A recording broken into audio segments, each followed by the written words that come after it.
turn it up for me.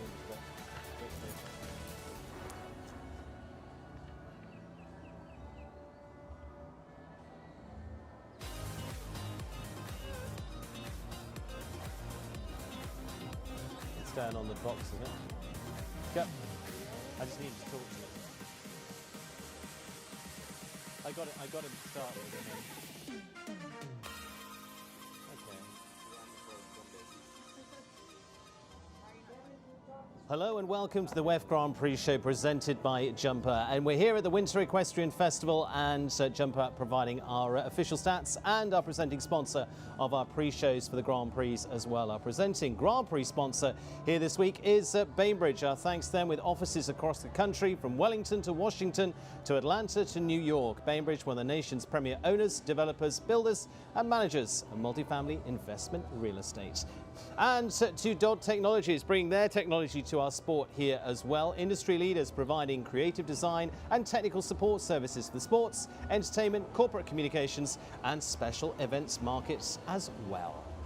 And of course, much of this in conjunction with US Equestrian and the USCF network, as well as we spread the word of equestrianism across the United States and across the world as well. And a big warm welcome, and it is a warm welcome here in Wellington, because we are well into what we call winter, but it's definitely feels more like summer to the rest of the world. And tonight's $385,000 Bainbridge Grand Prix as well. 5 stars are written all over it, and it's been an interesting week. The weather has not been quite so cooperative in some of the week as well, as part of our qualifier and the run-up as well. But we braved all weathers here, and this was a little bit earlier on in the week to our qualifier. Not so kind there in terms of the weather, but they battled through it, and Jordan Coyle was the man that came to the top there. Catherine Driscoll out in the wet, and a fantastic round from some of the Irish there, including Shane Sweetnam as well, who was out in a bit of a torrential turn, but again turned on the best of it there. And now thankfully conditions are much better. So we're getting ready for tonight's Grand Prix with a wonderful list of those to pick through the lineup here. I'm delighted to say my guests tonight are, we'll start with Georgina Bloomberg, of course, double Pan Am medalist. Georgina, great to have you. You're back in the saddle as well. I am. It's been a long road back, but it feels good, and jumped in the 2-star this week, and I'm having fun. Just back up your second child. Congratulations. Pete, you were in the saddle. You've been in it for a while, of course, to Olympic medals as well. Great to have you here tonight. Good to be here, Stephen. Now, last time, both you and Georgina, separate programs, but you both picked the winner. So no pressure. No pressure. And a man who feels no pressure, of course, because he was the winner of the Grand Prix here last time. He was the pick of Peter Leone, is Daniel Bloom. And Daniel, you're going to be on pundit duty tonight. Yeah, you know, it's always nice to watch it. The jumps look easier when you're not actually jumping them yourself. You're keeping your powder dry this week. That's it. You've been a twice winner of this Grand Prix into week 9, but I mean, none of them are easily won. Yeah, it's never easy to win here in Wellington. You got many of the best riders in the world, and the competition is tough. It's always a great Grand Prix. Alan Wade does a great job. It's sad not to be able to jump it this year, but that's how it goes. You have to do what's the best for your horses. And yeah, excited to watch the competition tonight. And you've got an exciting new horse as well out at the moment too, this week. Yeah, we have a group of new horses we've been developing, and we're very excited about what's coming for the rest of the season. Yeah. Yep, absolutely. Well, so we've got a whole list of big competition coming up over the next few weeks, and in last week as well was Nations Cup. And so what does that mean? It means team competition. Well, Team Ireland were top of the podium this time. Team USA also up on the podium as well, and alongside Team Canada. But it was the Irish that reigned supreme here. I think their 7th win as part of the Nations Cup here in Wellington as well. So much champagne sprayed here into the international arena, but that's all dried, and we're ready to get cracking open some new bottles again this week, but back into individual competition. The team, of course, bringing its own very special feel to the arena. The band's already in swing here as well, and we're getting ready for tonight's big class. The last few weeks is that we've already had 2 5-star competitions under our belt, as we would call it, week 5 and week 7. But it was the Fidelity Grand Prix and also the Lugano Diamonds Grand Prix that we saw some big winners, including, of course, Dara Kenny onto that Fidelity week. And for the Lugano Diamonds week, was shining out was Richard Vogel. We're going to take a look at a few of the highlights of those. we've talked a little bit amongst this group already. We'll come on to picks a little bit later. But Georgina, Dara with Amsterdam, we show a little here. He comes back here this week. He's in real top form for this. Yeah, you know, Dara's used his horses very well. He has a great string. And under the lights for this kind of occasion, you really can't count him out. And he also has the luck of the draw. In terms of coming in, you've won a few weeks ago. Do you feel you can go and do it again? Do you feel that the odds are a little bit against you, or do you come in with that confidence? No, absolutely. I think that confidence helps any rider. I don't think Dara necessarily needs it. He knows that he does well under this kind of pressure and under the spotlight. So I think it probably gives him a little bit of a sense of calm that he doesn't necessarily need to prove himself, but it also gives him confidence. Daniel, how do you deal with it? Because, I mean, you guys, once the class is over, it's over, isn't it? And yeah, every class is a new class. I think it's definitely good for you when the horse is in good form. The horse won a few weeks ago, so the horse is in good form. The rider is normally in good form too.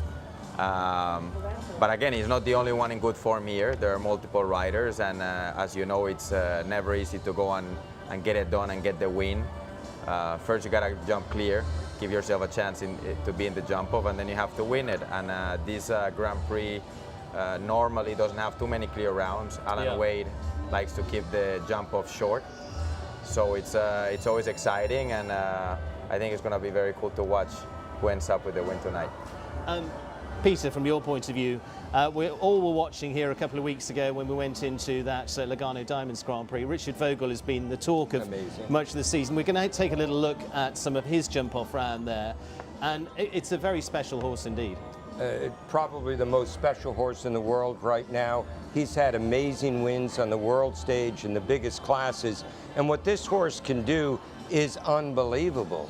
The striding he can do, the cattiness for a big scopy horse, and this young rider, maybe not so young to some, but to us, he is amazing. He believes in himself, he believes in his horse, and he's an incredible talent. Absolutely, fantastic. And Georgina, from the point of view where he rode this round here, I mean, this horse, and it did it after here, it just eats ground for breakfast. Yeah, absolutely. But, you know, like we're talking about, his confidence really can't be beat. When he comes around the turn, you have to believe in yourself, you have to believe in your horse. And I think a rider like Richard Vogel knows that he can go out there and do it, but you have to have that under this light. Now, Daniel, a little bit different this evening. Richard Vogel and Ben Mayer and a couple have headed over to the Rolex Grand Prix over at the Dutch Masters. So it's quite an open field here tonight, which makes it interesting. Yeah, absolutely. When you lose some of those riders, it makes a difference, because those riders are some of the ones that are normally favorites. You know, if they get their names into the jump off, they're hard to beat.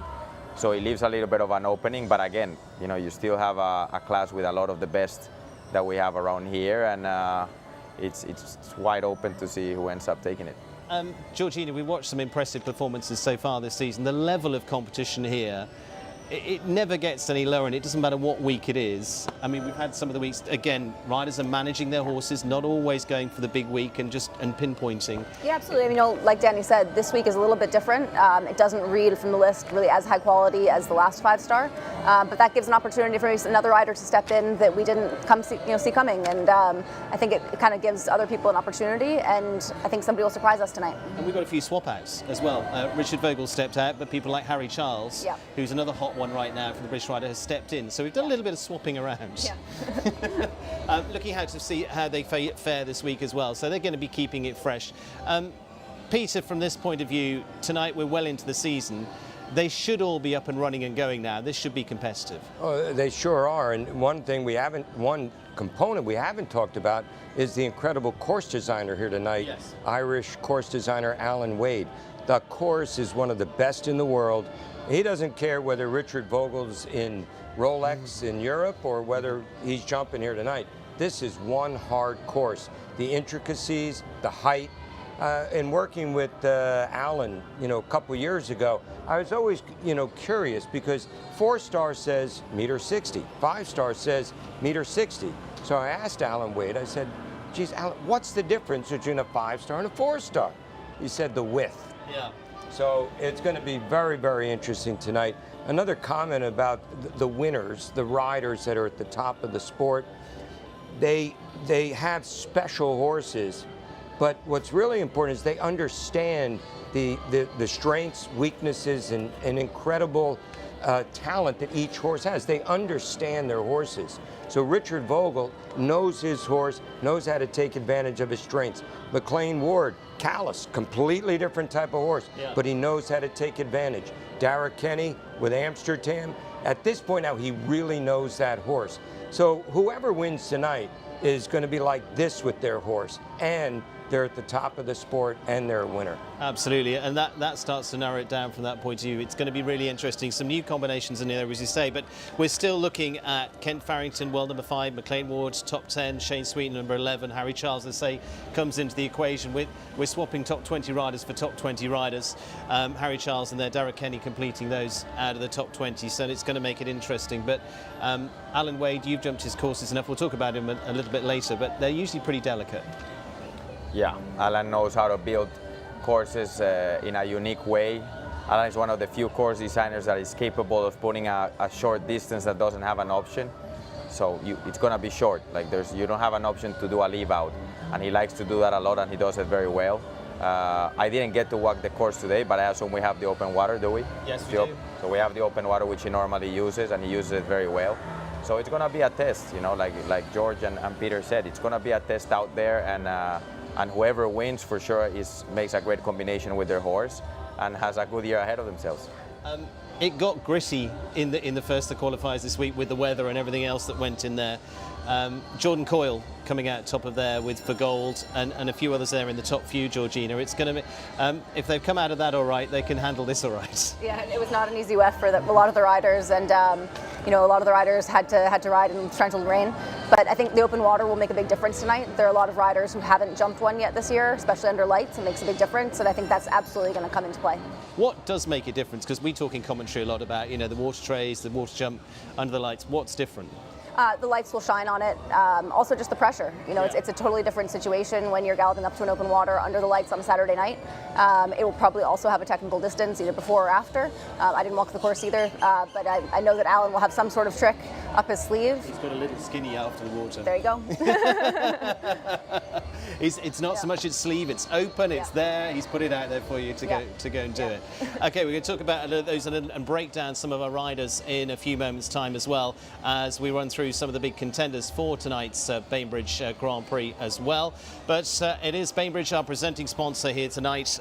Once again, one of the nation's premier owners, developers, builders and managers of multifamily investment real estate, and a sponsor throughout the season here at the Winter Equestrian Festival as well. And of course here, the Grand Prix pre-show sponsored by Jumper, our official stats provider here to the Winter Equestrian Festival. We're back after a few short moments to run down the runners and riders for tonight's Bainbridge Grand Prix.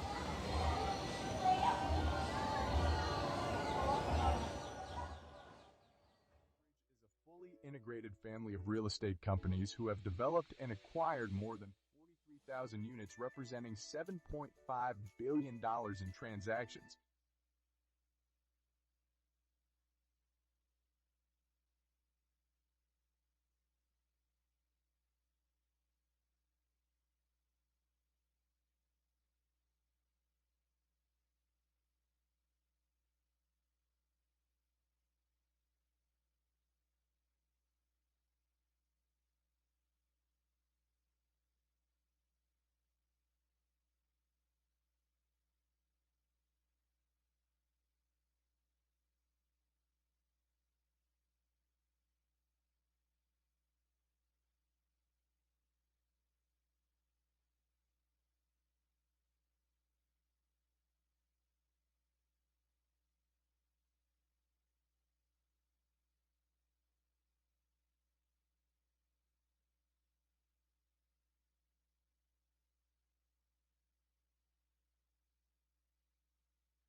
Horses choose to grant us humans the privilege to keep and to care for them.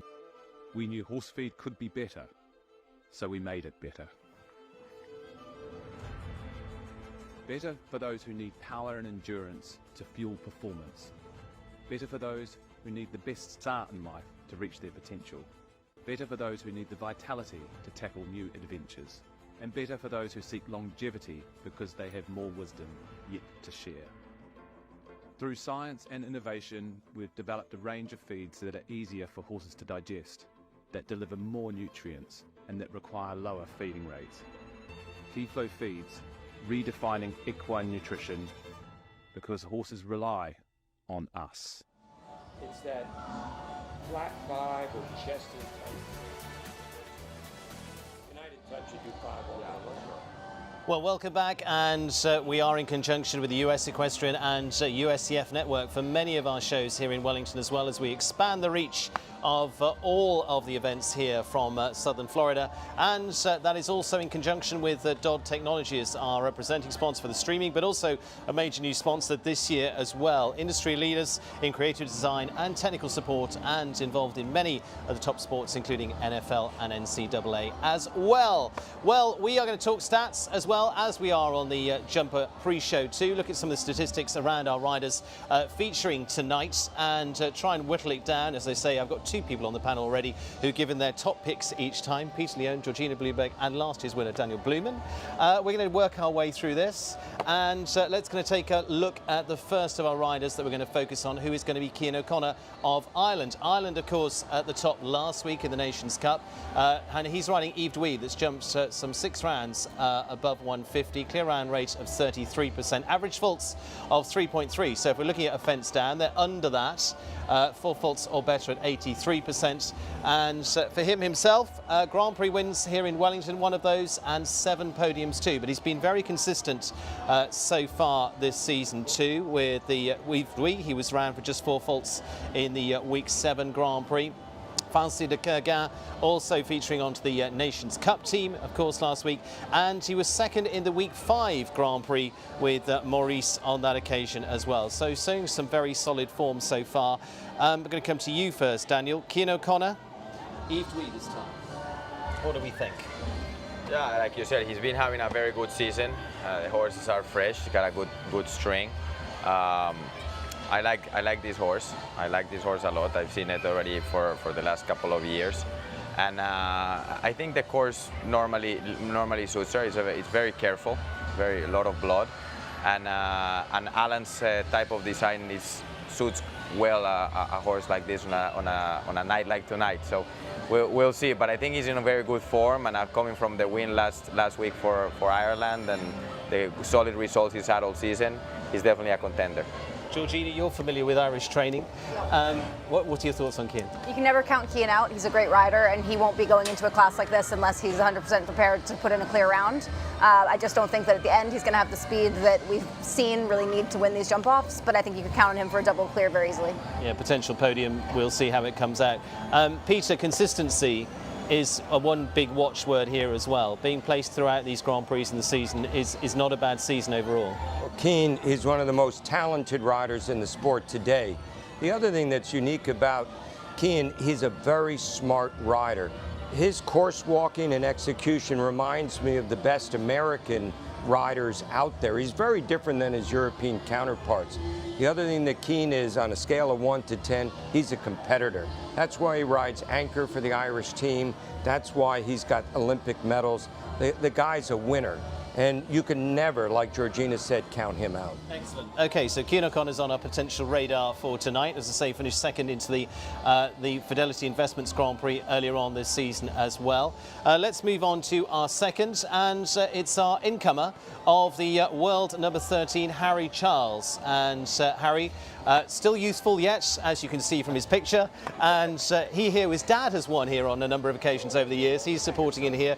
Romeo 88. Harry is into his 20s now, and 36 rounds with Romeo 88 at 150, clear round percentage of 47%, faults average of 2.2, so starts to come under that grade, and 4 faults or better 86% of the time. Like I say, he's coming in fresh here as well. So those are some serious stats. His first week here in Wellington this week. 24 years of age, Georgina, a little older than his photo would suggest, but you know, he's ready to go. He already won the Friday class here. Yeah, I mean, judging by that photo, I'm not sure if he's a rider or joining the next boy band. But no, Harry's a great rider, and I think coming here with fresh horses and you know, this being his first Grand Prix here for the season, you can never count him out to come in and try to do something special. A little bit of youth on the side sometimes makes you a little bit fearless as well. Absolutely, yeah. And, you know, when you're youthful like that, you can kind of go for things that we normally wouldn't. There's no fear, like you said, but he also has the experience, so it's the perfect mix of experience and, like you said, that sort of no fear. Daniel's got a smile on his face. I remember he won the Grand Prix here back in 2012, so that was a little bit further back in your career. How do you feel about Harry Charles this week, and how do you compare yourselves? Yeah, I mean, Harry's coming wanting to impress. His owner is here, so he's coming hot with experienced horses and fresh horses. So he definitely has a shot at it, 100%, and he comes here to win. He didn't make the trip from Europe and left the Rolex Horse Show and the Hermes Horse Show to come here to America and play around. He wants to win. He has, like Georgina was saying, the experience also on his side. This horse jumped the Olympic Games, you know, not too long ago, so he's ready for it. The difference between him and us is really not a great match at the moment. We all want to win when we have our chance. Maybe because he comes hot and he wants to impress you, maybe do some things this week that maybe we wouldn't, because we're getting ready for a different part of the season. But yeah, I mean, he's in the world's top 20 for a reason, and he's had wins for a reason, and it wouldn't be a surprise to anyone if he wins tonight. Average there of 2.2 faults against that combination of that horse. That's pretty impressive. Yeah, very consistent, very consistent. The horse is a very good horse, very scopy, can jump any track in front of it, and also by the stats you can see that it's very careful. How young were you when you first turned up here? The first win actually was with Alan Wade also designing, and I was 21 years old. There you go. Yeah, the Rolex Grand Prix in 2012. Yeah. That was a little lucky, I have to say. No, exactly. Youth on the side. Okay, so Harry Charles we move past, and we give him a good shot tonight. And we're going to talk about one that's been on the lips of just about everyone on the panel, which is Dara Kenny, an Amsterdam 27, winner of that Fidelity Grand Prix. And here's some of the stats around them. 4 faults or better percentage of 73%. 10 Grand Prix wins now here at WEF, 13 podium finishes. Peter Leone, coming to you, looking at those stats. Average faults of 3. By my maths, that's less than 4. Sure is. What I like about Dara and this horse, he's just getting better and better and better. And he's a wonderful manager of his horses. He staggers them well. And he's not riding Amsterdam tonight because he has nothing else to ride. He's riding Amsterdam tonight because this is the horse that he's picked for this class. Now, yes, he won a heck of a good 5-star event, but that was 4 weeks ago, not 2 weeks ago. I feel a lot better putting my money on Dara Kenny with Amsterdam with a 4-week break.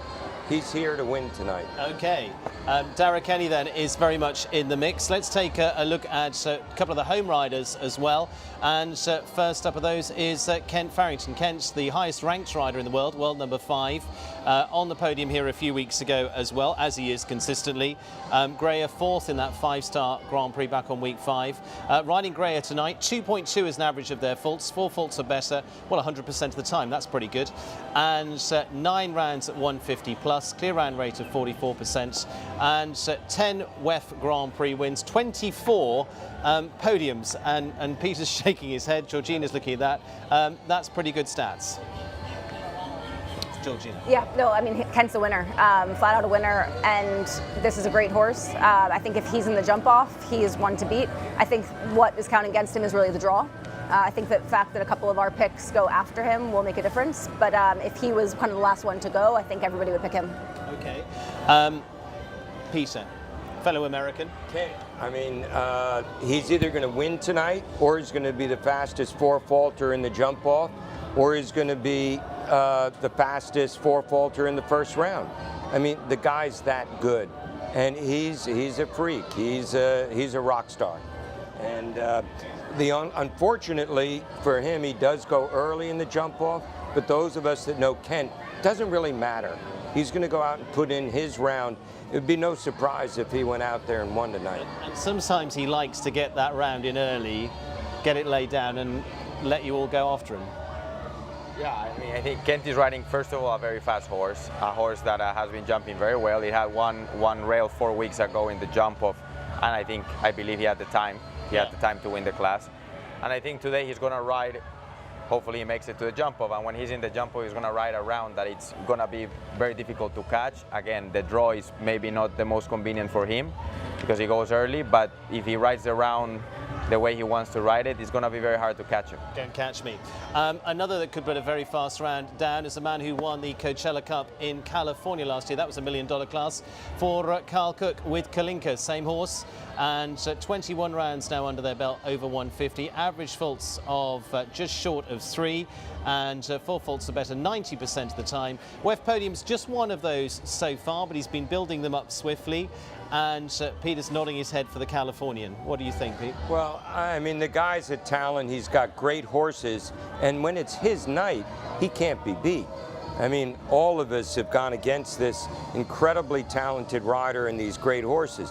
But the truth is, Carl is still finding the consistency. His stats are really good, but they don't tell the real story.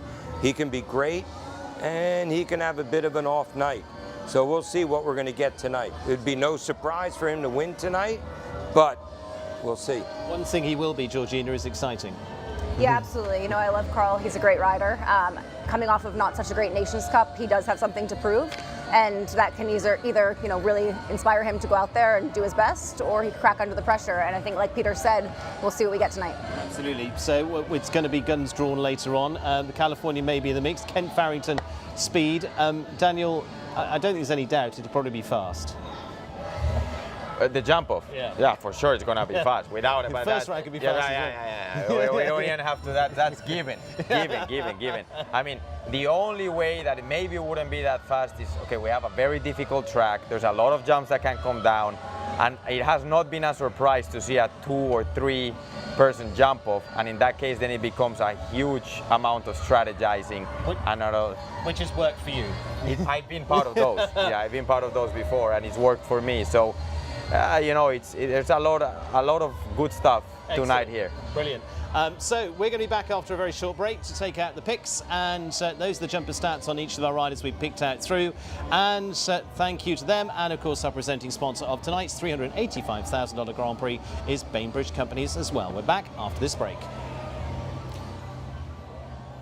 Fantastic night in store here in Wellington, and all set to go. I think I found them. Really? Making your dog your ring bearer is one way to show your love. Car part. It's just a car part, look it. But delicious Caesar canine cuisine is a better way.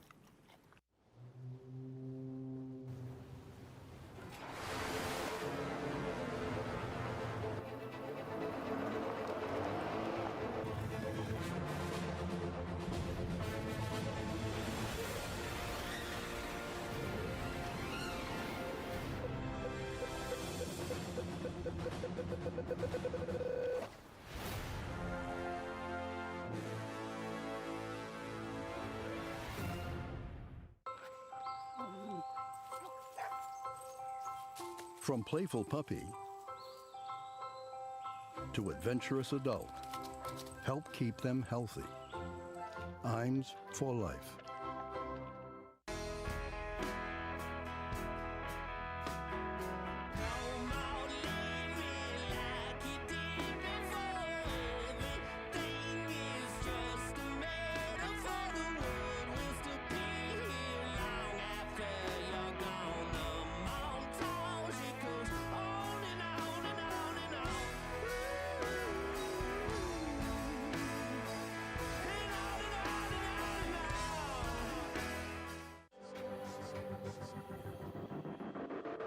With NetJets, travel will always be personal. We do everything it takes to make every flight exceptional. Every single detail of your experience is personalized, just for you. As our standard is not just to meet our definition of perfection, it's to exceed yours.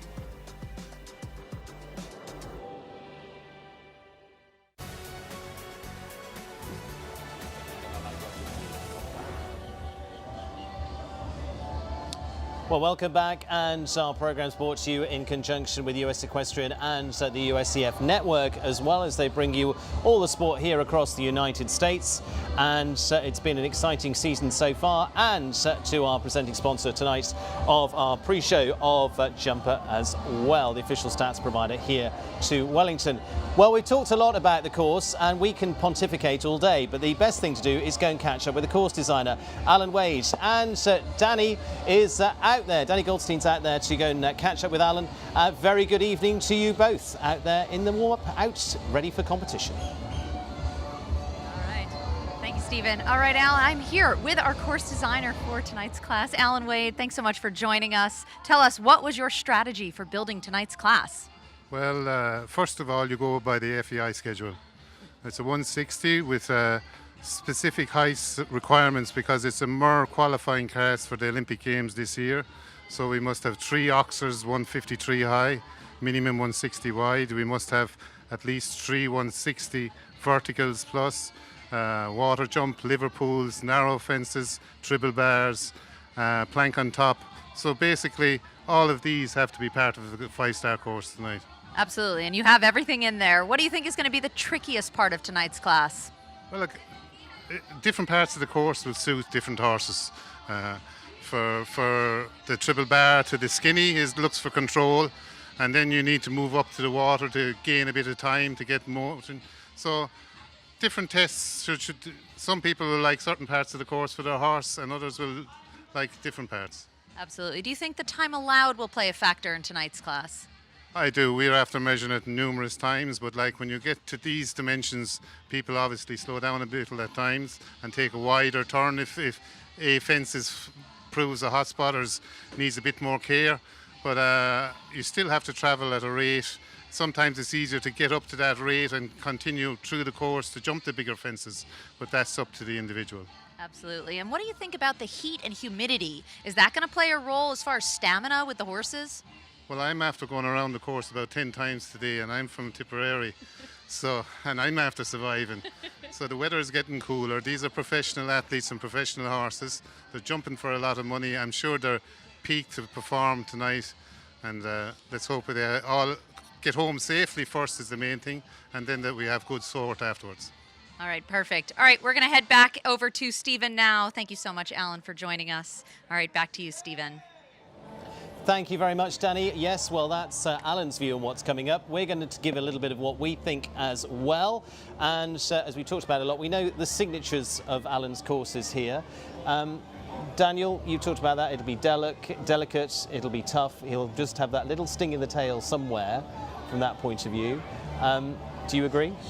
Yeah, absolutely. With Alan, I'm biased. You know, 5 of the 5-star Grand Prix wins that we've been able to have in our career happen with him. Yeah. And I've studied a lot his courses, and that's what we're going to see. Is exactly what you said. Peter, you've had a little walk around there. What was your overall view on a quick rundown? I think it's a classic Alan Wade course. He's asking scope questions, maybe not championship level scope, but good scope. It's very delicate, very careful. The horses are going to have to be in really good form. Rideability, again, is a really big part of tonight's course. It starts out very early with some strong rideability questions. And as the course goes on, the rideability questions become harder and harder. The real variable here, the special sauce on this meal is the time allowed. Yeah. If he has a tight time allowed, this is going to be very difficult. And there, as Daniel talked about, after the water, a little bit of a delicate fence there. He's got some tricks in there up his sleeve. The tricks are there. Some of them are obvious, and then a lot of them we're going to find out after the first 3 or 4 horses go. But Georgina, as Daniel said, if you come out a winner over an Alan Wade course, you're a worthy one. Yeah, you know, Alan's an artist, and he's very good at making a difficult course without making it a trap. You don't see horses really struggling, but you'll see rails really spread out throughout the course. It's going to be a tough one. It's going to be an exciting one. Let's get to the picks as well of what all of you been forced into picking a horse and ride a combination for tonight. It's always a tough one for this one. Peter, let's start with you and the direction that you went in. Well, on my way to my pick, I want to highlight 2 weeks ago, 5-star second place finisher McLean Ward and Callis. They're jumping tonight. He doesn't like being second. Yeah. He's going again tonight with that horse. And then fellow U.S. rider, Kent Farrington, never count him out. Going early in the jump off, should he be in it, is not a disadvantage. It's almost an advantage for him. So he doesn't have to try to be great. He just is great. So my real pick for tonight, Dara Kenny in Amsterdam. Okay. Georgina, from your point of view, you both have picked the winner before now, so I'm going to be really interested to see which way you go. Yeah, no, I mean, I agree with everything that Peter said. I think both McLean and Kent cannot be counted out. The draw is not on their side, but they're both very good at going out there and putting in an amazing round that everybody else has to really struggle to try to catch. But I also have to pick Dara. I think that the draw is going to make a difference tonight. He's got, his best horse, and he's proven himself out here under the lights. Okay, so two votes for Dara so far. Daniel Blumen, as a twice winner of this Grand Prix and defending champion of this Grand Prix, who do you think is going to take the crown off you tonight? Well, I love Peter and I love George, and I hate to have to disagree with them. It really is very painful. That's why we're here. Although I love their introduction of, of Kent and McLean, and then they pick someone else. It almost reminded me like when one of those girlfriends I had dumped me, and she said, "It's not you, it's me," and just tell me that we're done and that's it. We're covering our bases in case we're not correct. Exactly. We understand you're covering your bases, but your pick is not McLean and it's not Kent. Yeah. And my pick is Kent. I'm gonna pick Kent. I think that he has a very strong horse for the class. Like Peter said, I don't think the draw is going to be much of an issue, and I do believe in odds. And to have a horse win 2 5-star Grand Prix in one season, we haven't seen in the last 15 years. I believe the last one was perhaps Sapphire. Yeah. So I'm gonna stick with Ken Farrington and hope that tonight is the first 5-star Grand Prix win for this mare. Okay, good. And they make me pick one as well. So I'm going with Harry Charles as the incomer here to the Winter Equestrian Festival. And of course, his dad, Pete's won here plenty of times. He's walking the courses with him.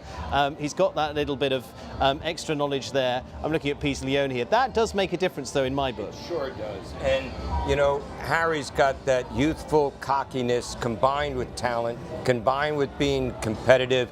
I mean, this is just one big fun rodeo for him. He's here in Florida.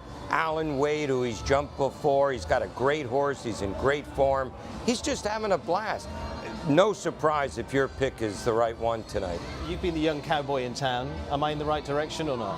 Yeah, I think you're in the right direction. Look, I was there once, and George was one of the ones that put me in my place many times. So I do think the cockiness is good, but it's also very dangerous. Around here you have people with a lot of experience that remember, we're home. Yeah. That's the other difference. Many times we have to go to Europe and we're in their turf. When they come to our turf and they're just come visiting, it could go both ways. It could go both ways. But I think you have a great pick. Like I said, I wouldn't be surprised at all if he wins. I think he's a fantastic rider with a great group of horses. I love his father, also a legend in the sport. But he's going to have to chew on some very strong American-based riders. Do you remember the days that you put him in his place? Very well. Yes. That's a whole other program. You always remember the good days. The bad days you try to forget. That's a whole other program. From that point of view, okay, great. So those are our picks in the bag. We've got 2 for Dara. We've got me going with Harry, and you're going with Kent as well. So lots of consistency in there. Lots that could come out of the pack tonight. Big field of 4. I'm going to pick out a couple of those that we haven't put in our picks that may throw some things in here. We could be all night mentioning those, but Eugenio Garza, very consistent with Contago. Yeah, very consistent. He jumped the Grand Slam Grand Prix last year. Great results, very consistent. This is home for him. Horse looks in great shape, so yeah. And if we're looking for a younger rider coming through, Georgina, I would look down towards Daisy Farish, who's been really impressing. Daisy actually has been doing really great. She's been working her way up slowly, and the last couple of weeks she's really been proving herself at the top level, and I think she's one that you really have to watch for the future. Excellent, looking forward to those. Daniel, so what are the plans for the next few weeks? Our plans is to conquer the world. Excellent, good. Georgina's already doing that as a mum and now twice mum. Congratulations. Thank you. BC, you're going to be working hard as well. You're going to be out there working away in the ranks, producing some fantastic young horses through. You've got a number of horses jumping at the top level that we're seeing right here through, and thank you very much for joining us here tonight. You can all go and relax now and see whether your picks. I'm looking forward to the text later on to who got it right or whether we all got it wrong, but we will see. Peter, thank you. It's like sitting down to watch a great movie. We've got a fantastic producer in Alan Wade and a great cast of, of characters, in this case, riders, horses, the world's best. I can't wait to watch the class. We have a great guy commentating for us. It's going to keep us there busy with the stats. We'll try. We'll try. It's time for us to get off stage. Daniel, thank you. Georgina, thank you. Peter, thank you. I'm going to head off to my next gig, which is up in the commentary box.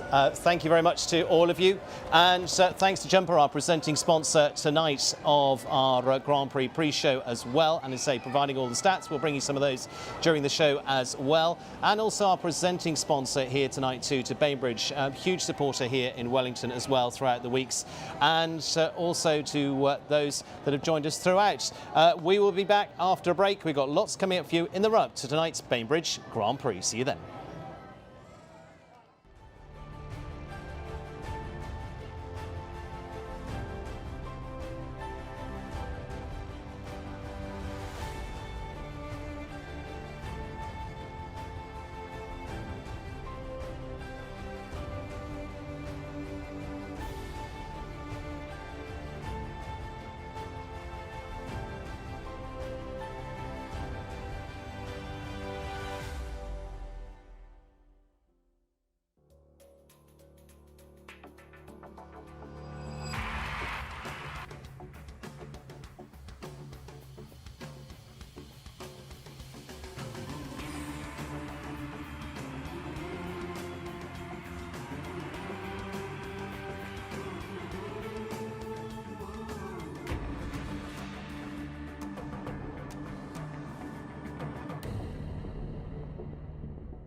At Deaver Golf Cars, we bring excitement to your golf car experience.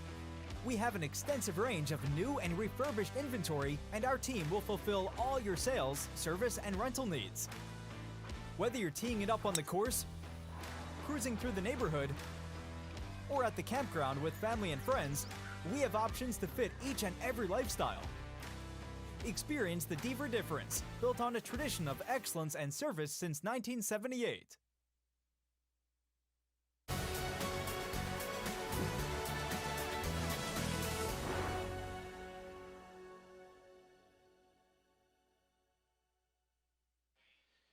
Dot Technology is presenting our streaming each week for the Winter Equestrian Festival. The industry leaders providing creative design and technical support services for the sports, entertainment, corporate communications and special event markets. And our partnerships too are growing all the time with the equestrian world, including with the USEF and USEF Network. And so the last few weeks we brought you top-class competition. We continue to do so. And last week as well was the big Nations Cup competition with Ireland as the winning team. And a man who's been on fire both in the Nations Cup and in the Grand Prix is another who's made his home here, and that's Irishman David O'Brien. Well, David O'Brien joins me. David, representing Team Ireland here in this part of the Nations Cup. It's been quite a few weeks for you. Yeah, we got off to a good start, and last week was really like the high point so far off the circuit. David, let's take a look at your round here with El Baloo. Talk us through. This is from round one. Round one, he had a little rub on the first fence, so I was kind of a little cautious then. Once I got going down this line, I could feel him. He jumped this double. He was so sharp there. I was like, okay, all I have to do now is just keep up a bit of rhythm and get him up there. Coming down to this one before the water, I just want to square up a little bit and then give him a lot of leg over because he's going to jump a big, which he did. Skinny off the left is always going to be easy enough for him. He's always going to be careful there. And his triples and that, I always kind of jump a little bit. He jumps a bit to the right, so I start early on the left and like kind of let him use his scope to get all the way through it. The Oxer here after, he was always going to jump that careful. I know where he's there. I was trying to make up time here a little bit, so I kind of rubbed the plank a little bit on the way home. And then the next one comes up so quiet that he really tried hard over the Oxer, and then I had to kind of make my mind up and just protect him and get him over the water. David, a little bit different back under the lights in the evening. How did that translate, and how was it for you? Because that was the first time you were going to do that, going back in for a second round. For me, yeah, it was different for sure. The horse, I'm lucky enough, he kind of like, once he knows the course, he knows the course. So really was nearly actually trying to be a little patient, but then I was probably a little too patient when it came to the time allowed. But I thought he jumped much better the second round. What was the experience like for you overall now you've reflected on it? I still can't believe it. It's one of those things you kind of jump and you're like, was that a dream? But yeah, it was a great night. It was one of those things my parents were in. Everything lined up in the sense they were coming over anyways, but then I got on the team, so it was a big deal to have them there to get to see me go. So there's a little bit of celebrating. Well, that's it, a little bit. We went and after the class and that, we actually went back to the barn where the horse was and we kind of celebrated with him. Excellent, love that. Yeah. David, well done. Thank you. Good luck for the rest of the season. Thank you. Excellent. David O'Brien, one of our stars of the Nations Cup and of course our Grand Prix this year.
Our major programmes this season all brought to you in conjunction with the USCF and USCF Network as we continue to spread the equestrian word around the world.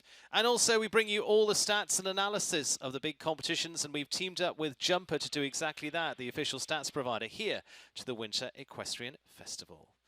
And a lady whose stats have been coming up well in terms of her jumping ability. It's been fantastic to see her in action in both Nations Cup for Australia in the last few weeks. But another regular here who's made her home in Middleburg, Virginia, is Australian superstar.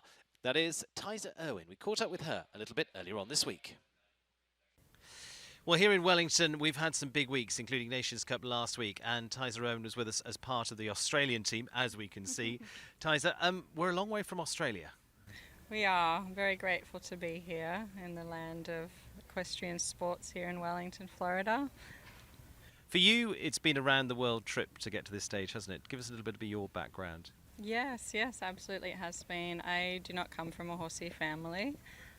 We travelled the world with my dad for his work and fell in love with horses actually when we were living in Norway, and every country we went to I luckily convinced my mum to take me to the nearest stables, and once we moved back to Australia when I was 12, we were lucky we moved onto a property and I was able to convince her to have a horse. Well, it's led to the stages that we've had here. You've been competing here in the 5 Stars, in the Nations Cup as well. It's been a long road to get here. Why here? But you have some great associations here with the United States now. Yeah, I always wanted to head back to Europe, and it was before winter, and I did not particularly want to go from Australian summer to European winter, so we stopped here in the US. And one thing led to another. Got offered a job, made connections to Virginia, met Michael and Wendy Smith probably about 12 years ago now. And I think about 3 years ago, we sat down and had dinner, and I'm a mom, and they said, what do you want to do with your horses? And I said, I want to go to the Olympics. That's why I left Australia. And they said, okay, we will try and make that dream come true. So hopefully one day it does come true. Well, we're en route. Australia also qualified for the Olympics in Paris as well, so there's all that potential there. Talk to us a little bit about 2 horses you've got in there, Hialita and High Star Hero. Yeah, we found High Star Hero about 1.5 years ago now, and he's a big powerhouse. He had a late start in life.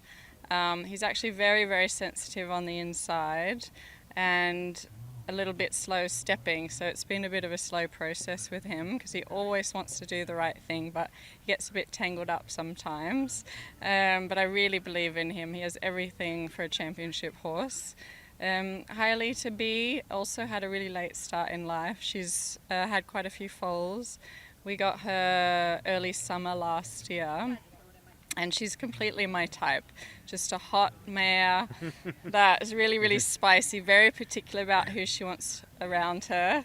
But she has fire in her belly, and we have a really good partnership. So I'm hoping we keep developing that, and it just develops into something really big. Is that a good partnership with an Australian? I believe so. I think as long as our goals align, it doesn't matter kind of how we get there. But yeah, you have to have a sense of humour to have her, and definitely have a lot of patience, which I think being a mom, I do have a lot of patience now, possibly not a few years ago, but definitely do now. And yeah, I think the world of her. Really excited and hope it continues. You've had some good placings in the Grand Prix here as well in that lead up to that Nations Cup. How do you feel if it's going? Is it all on track? It is. I think here it's really hard because we have so many weeks of really top sport. The weeks start on Wednesday and end on Sunday, so it's sometimes hard. You keep feeling like you have to keep showing, and you have to be a little patient, take a step back, remember that they're horses, they need a break, need some training. So I think we're really on track, actually. I think hopefully we have 3 more weeks after this week. My horses will have a bit of a break, and then we do hopefully the last week, and then they actually will go back in the field for a while in Virginia, and then we head to Europe. So I'm hoping it all stays on track and that our management stays together and we end strong. Got an eye on Paris. Absolutely, that's a goal. Looking forward to that over the summer. As you say, you'll head over to Europe, many others, but here for Australia, it was a good chance for them to get some Nations Cup outing. It was. I think our team, we're lucky we have a lot of Australians based in the US now for the winter season. And so we were able to get a team together every year here. So even though we're not in the League of Nations, we consider Wellington as one of our top Nations Cup, and our team came along with some of our selectors and Chef to Keep, and I think it's just really good. We're not often in team situations, even though we're all quite very close people together, and we have a good group of friends, us Aussies. Yeah, we're really grateful that we keep getting invited back here. Well, you did a great job, and you've got a great few weeks coming up for you. Well done, and I think you're on for big things this season. Thank you. Yeah, all you can do is keep trying, keep believing, and put the best people around you. I'm really grateful right now in my life. Well done. Good stuff. Australia are flying the flag here very much in Wellington. Bainbridge is a fully integrated family of real estate companies who have developed and acquired more than 43,000 units representing $7.5 billion in transactions since inception. With over 650 associates nationally, Bainbridge engages in virtually every step of the real estate process, from development and construction, acquisition and disposition, to asset management and third-party property management of multifamily real estate. Bainbridge is the 10th largest multifamily developer and the 14th largest multifamily builder in the United States. Our team of experienced and knowledgeable professionals is devoted to creating exceptional living experiences for all of our residents and building lasting, mutually beneficial relationships with our partners and clients. To learn more, visit www.bainbridgecompanies.com.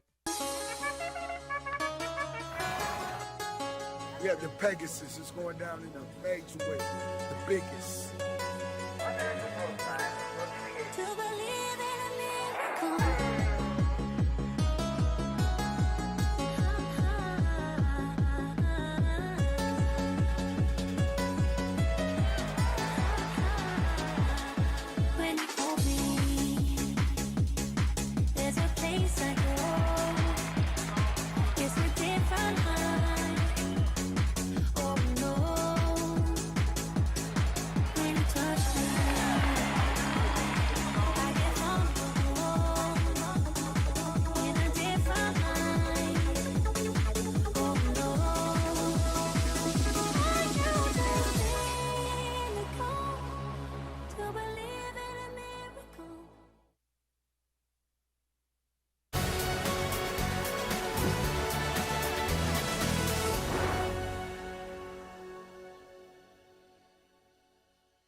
Welcome back to the Winter Equestrian Festival, and it's tonight's $385,000 Bainbridge Company's Grand Prix. Bainbridge, a long-time supporter here at Wellington, with offices across the country, including here in Wellington, Florida, but as far afield as Washington, D.C. and New York City as well, one of the nation's premier owners, developers, builders and managers of multifamily investment real estate. And so thanks to Dodd Technologies too, industry leaders providing creative design and technical support services for the sports, entertainment, corporate communications and special event markets as well. Over 40 years experience, and Dodd Technologies, one of our major sponsors here this year as well. And US Equestrian and USEF Network, where we're using those platforms to bring you even further reach of the Winter Equestrian Festival this year as well. And a wonderful partnership with them. Thank you to them as well. And we are set to partner up tonight, myself, Steve Wild, with Ali Wolf, Grand Prix rider herself. Ali, we're in for another big night tonight. Huge night.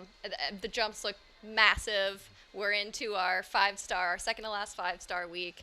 Alan Wade designed an amazing and huge and substantial course, so it's very exciting. We're going to have a good class to watch. We're going to talk about the course in just a few moments' time as well. We chatted to Alan Wade a little bit earlier on. Again, a class field for this, and we've had a few changes of riders throughout this season as well. It's been interesting because it's a big year. Some riders have sat out some 5 stars, come into the next. There's different plans going on.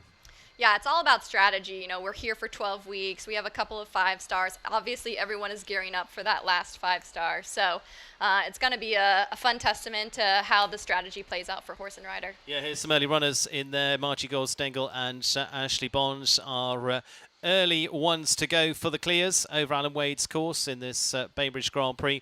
Natalie Dean, of course, a very good finish just a few weeks ago with a Kota M. Laura Kraut, Bisquetta, her ride into the Nations Cup there, Ali. Yeah, she said this is going to be a tough track for this horse, but she's really excited kind of to see what she's going to do, how she's going to hold up. You know, this is going to be her next in-line strength, so she's got to test it now. And so that's going to be a really exciting one to watch as well. Very consistent. Germany's René Dittmer, winner here back into December as well. Elise Oken back from US team duty with Gelvira over in Abu Dhabi a few weeks ago. Lily Keenan, again, one that's been right up there and close with Agana de Belliard. Can they go that next step tonight as they go 23rd in the order? Later on, David O'Brien, part of that winning team for Ireland here last week with El Baloo, also owned by the Chansnet Farm, which is the Keenan family. World champion from 2002, Ireland's Dermot Lennart in the field. Then also US team riders McLean Ward and Callis, and the new upcoming one is Zaina Rizvi and Isquita Pashi. McLean and Callis second into the Grand Prix on the kickoff of the season as well, of the 5 stars, going close there and onto week 7, just behind Richie Vogel on that occasion. Dara Kenny, winner of that opening Grand Prix with Amsterdam. Washington winner Katie Dynan, and down to our final few coming through that WEF class as well as they go in that last group in order of those coming through. It's actually Harry Charles there of Great Britain, goes 43rd on Romeo, and late also joining us this first week as well, Kendra Clarissa Brinkhoff of Germany. So some new faces, and they're in for some wide-eyed attacks at this arena. Yeah, absolutely, especially the faces that maybe haven't seen this before. This might be a lot to look at, but at the same time, they're coming in with really fresh horses. I think maybe that was the strategy, while all of us are maybe a little bit more tired, been there, done that. So time will tell. Time will tell. For you, let's talk the home riders. McLean Ward, can he go that next step up? He's done it plenty of times tonight. Plenty of times. He's no stranger to this ring. We can always count on him. Yeah, and good performances for the Irish in the last few weeks as well. Of course, with Team Ireland with that Nations Cup win. In our pre-show, we had 2 of our experts there, Peter Leone and Georgina Bloomberg, picking Dara Kenny out there as well. Daniel Blumen went for Ken Farrington, and I went for Harry Charles. So we'll see how that works out. Have you got a pick for the night as well? I was going to say Kent. That horse is kind of on the up and up, and I know that they really believe in that one. I don't know. Last time I chose wrong, so I'm going to really study it this time and figure out my strategy myself. Okay, we will see how that comes together as well. So we're getting our picks ready. You have a little look at the course. We're going to talk about that in detail in a few moments' time. We've already hinted at the delicacy and the toughness of an Alan Wade course out there. What we haven't really mentioned is the atmosphere. I mean, we've been going through our pre-show over there. The band's been playing. The crowd are here. It's got a big electric feel. Huge electric feel, and if it's anything like the others, and there's going to be so many people here, you know, it's a kind of a hotter, humid night, so the weather is nice. You know, the lights, it's the action, it's everything that just draws everybody else in. You have the scoreboard around the entire ring, so the horses that maybe haven't seen that as much, maybe some of the European horses might get a little bit alarmed by that. The Jumbotron is in the corner as always, so bright and daunting.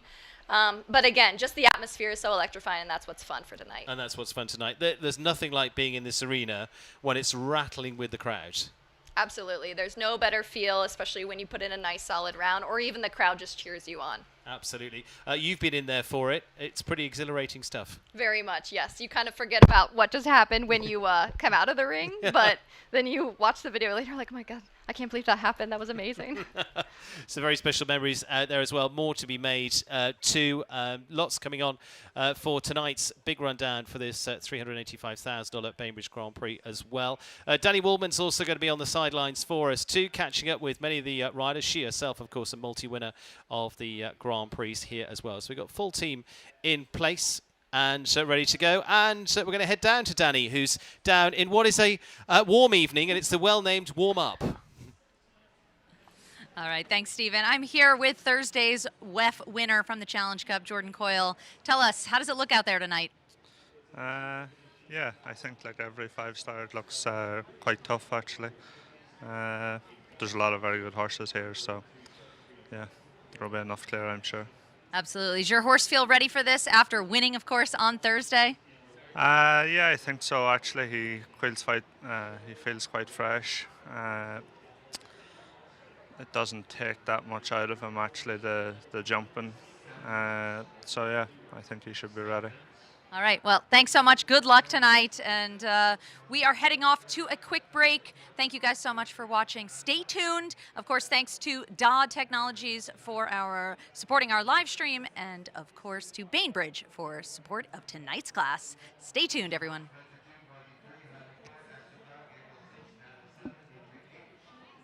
Thank you. Bringing us to this arena, the Rolex clock ticking away over the bridge, and so we're getting close to that 7 o'clock kickoff time for tonight as well. So just a few moments away from going into tonight's Bainbridge Grand Prix, and we're looking forward to this. We're going to be back after this very short break.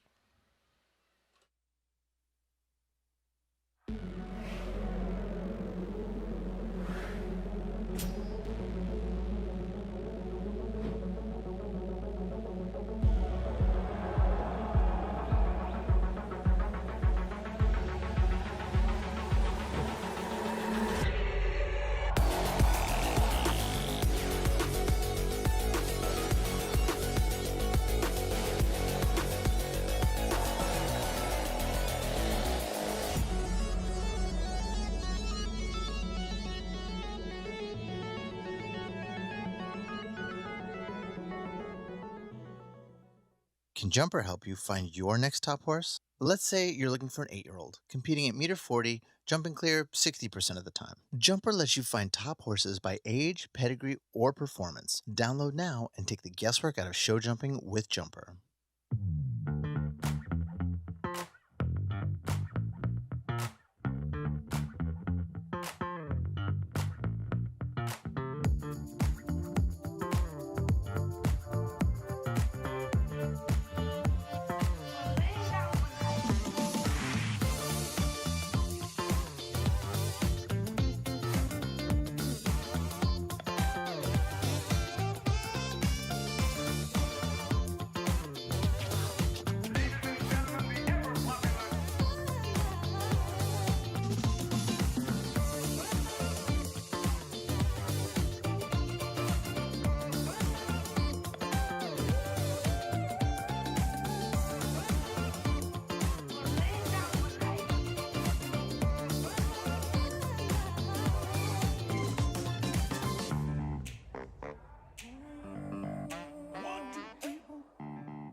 Well, welcome back, and as part of tonight's Winter Equestrian Festival, we are off and running so close to the start of tonight's big competition, and it is big in every single way. We're going to take a look at the course as well, set by Alan Wade, and again, this presented by Fidelity Investments, our sponsors of our course animations this week, and every week. Ali Wolf has been taking a look at it. Ali, what do we think? We set up at 1 alongside the table bank. Yeah, exactly. Start at 1. It's a very solid oxer, followed by a short rollback to fence 2. That's going to be your first big test in about 6 strides to a big orange Liverpool oxer.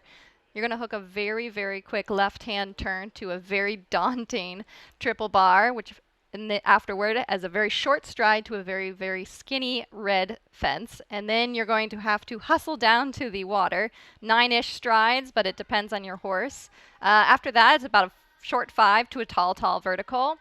And then you hook another left. Time allowed is a huge factor here. You approach a really tall, very airy plank, gold planks on the very top, 4 strides to the purple oxer headed into the corner. You hook a right turn to your triple combination, which is a very short 2, very, very tall B, and a short 1 out for C. After that, it's a very, very steady 6 strides to a Liverpool with very hard to see poles, little green poles on the top. And then the horses might think they're done, but you hook another right, headed towards that Rolex oxer. Pop over that, and it's bending about 7 strides to a 1 stride vertical oxer, and finish that up with a 5 strides headed right into the Jumbotron. Well, that's the course, and Alan Wade has set an exciting one once again for this Fidelity Investments Grand Prix. Looking forward to how this all plays out. And there are the stats. Time allowed of 79 seconds. A lot of course to jump there in that time. $385,000 in the prize fund. Length of course 490 metres. 14 obstacles, 17 jumping efforts for this Bainbridge Grand Prix here tonight. And so here we go. First one's about to head down under the bridge. Field of 46 in all for tonight's Grand Prix. We're going to kick off with Italy with Pier Giorgio Bucci as our first. And it is going to be an exciting one. Like I say, we go in reverse order of those from earlier on this week into the qualifying too. Jordan Coyle was best of those out of the WEF class. So he goes last with For Gold. Germany's Kendra Clarissa Brinkop is going to be penultimate combination with In Time. Cian O'Connor will go third from last. Harry Charles, Eugenio Garza, all in the latter few. So that is going to be the tail end of the lineup. We thought there's going to be some early runners to keep a note of as well, like Margie Goldstein-Ingle, and down to Natalie Dean goes in the first 10, as does Carl Cook. Laura Kraut, Ken Farrington will take us through to that 11 from that point of view. So that's what's coming up. And the first one is on their way. And again, schools have brought us in with the national anthem tonight. Thank you to them. And up goes the barrier, and under the bridge will come our first for tonight's big class. It's the third 5-star Grand Prix of the season, and we welcome in the first for Italy any second now. Just see them in the background there, just under the lights there, over in the warm-up. And out under the bridge comes Pier Giorgio Bucci and the Iron Horse Farms Hantano. Dutch bred gelding by Quasimodo Z. 5-time European Championship rider for the Italians, Pier Giorgio. Has been actually over here in the Americas for a little while now for this season. Competed and won up in Sarasota a few weeks ago as well. And also has ridden some of the top Grand Prix around the world, being top few in the likes of Monaco, and as I say, a 5-time European Championship rider to kick things off. Ali Wolf alongside me. Ali, let's see where we go. There's plenty of jumping out here. First fence, nice welcoming one at 145, 150, 155 after that, and then it gets big, and then it gets really interesting. That it does. And we'll start with Pier Giorgio to start us off. This is a horse owned, by the Azes family. They've been good supporters of him over the past couple years. We've seen Karina ride this horse a little bit. She's been super gracious in handing over some horses to him. He's done some really, really great things with this horse, and he'll lead us off. Nice over fence 1. Fence 2 is a very tall vertical. We'll see the bending 6 strides, kind of our first big square oxer. And then this turn comes up really fast right by the in-gate. The horses kind of might suck back behind in the corner. Very, very steady 4. He did that really nicely. And then now we got to step it up for that water. Big effort. Easy 5. That's a very tall vertical, and now we have to think about time allowed. Yeah, going to be very interesting to see how that comes together, say, with a lot of jumping to do on this track. Little plank there, golden plank that many wanted to get rid of in the Nations Cup, used differently here this time. Triple combination down here, and then it's again a little skinny with a water tray after this. Yeah, exactly. Like to your point of the gold plank, it's funny where they position it. In the Nations Cup, it was a huge ordeal. Maybe it won't be so much positioned straight into that corner. We'll see, but he's giving this horse a beautiful ride. It's a very steady. Oh! Yeah.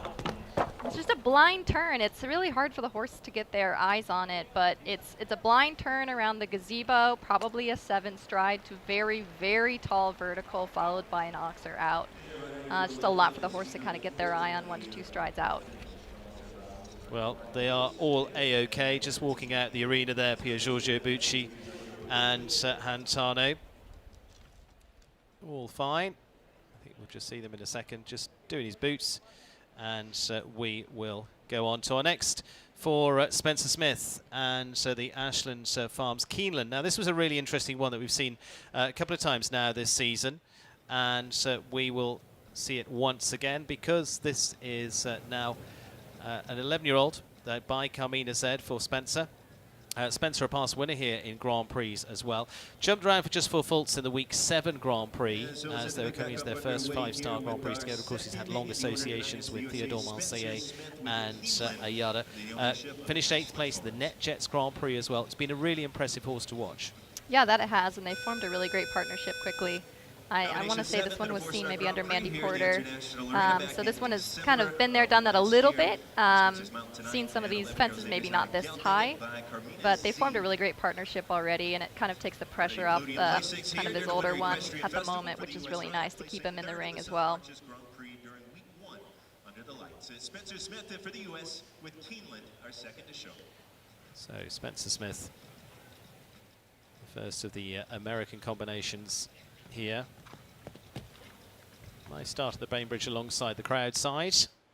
Yeah, and that's not a freebie fence as well. If you get a good jump for it, if you get a good pace for it, that's going to be a good confidence ride. Early rail coming at 2 at 155.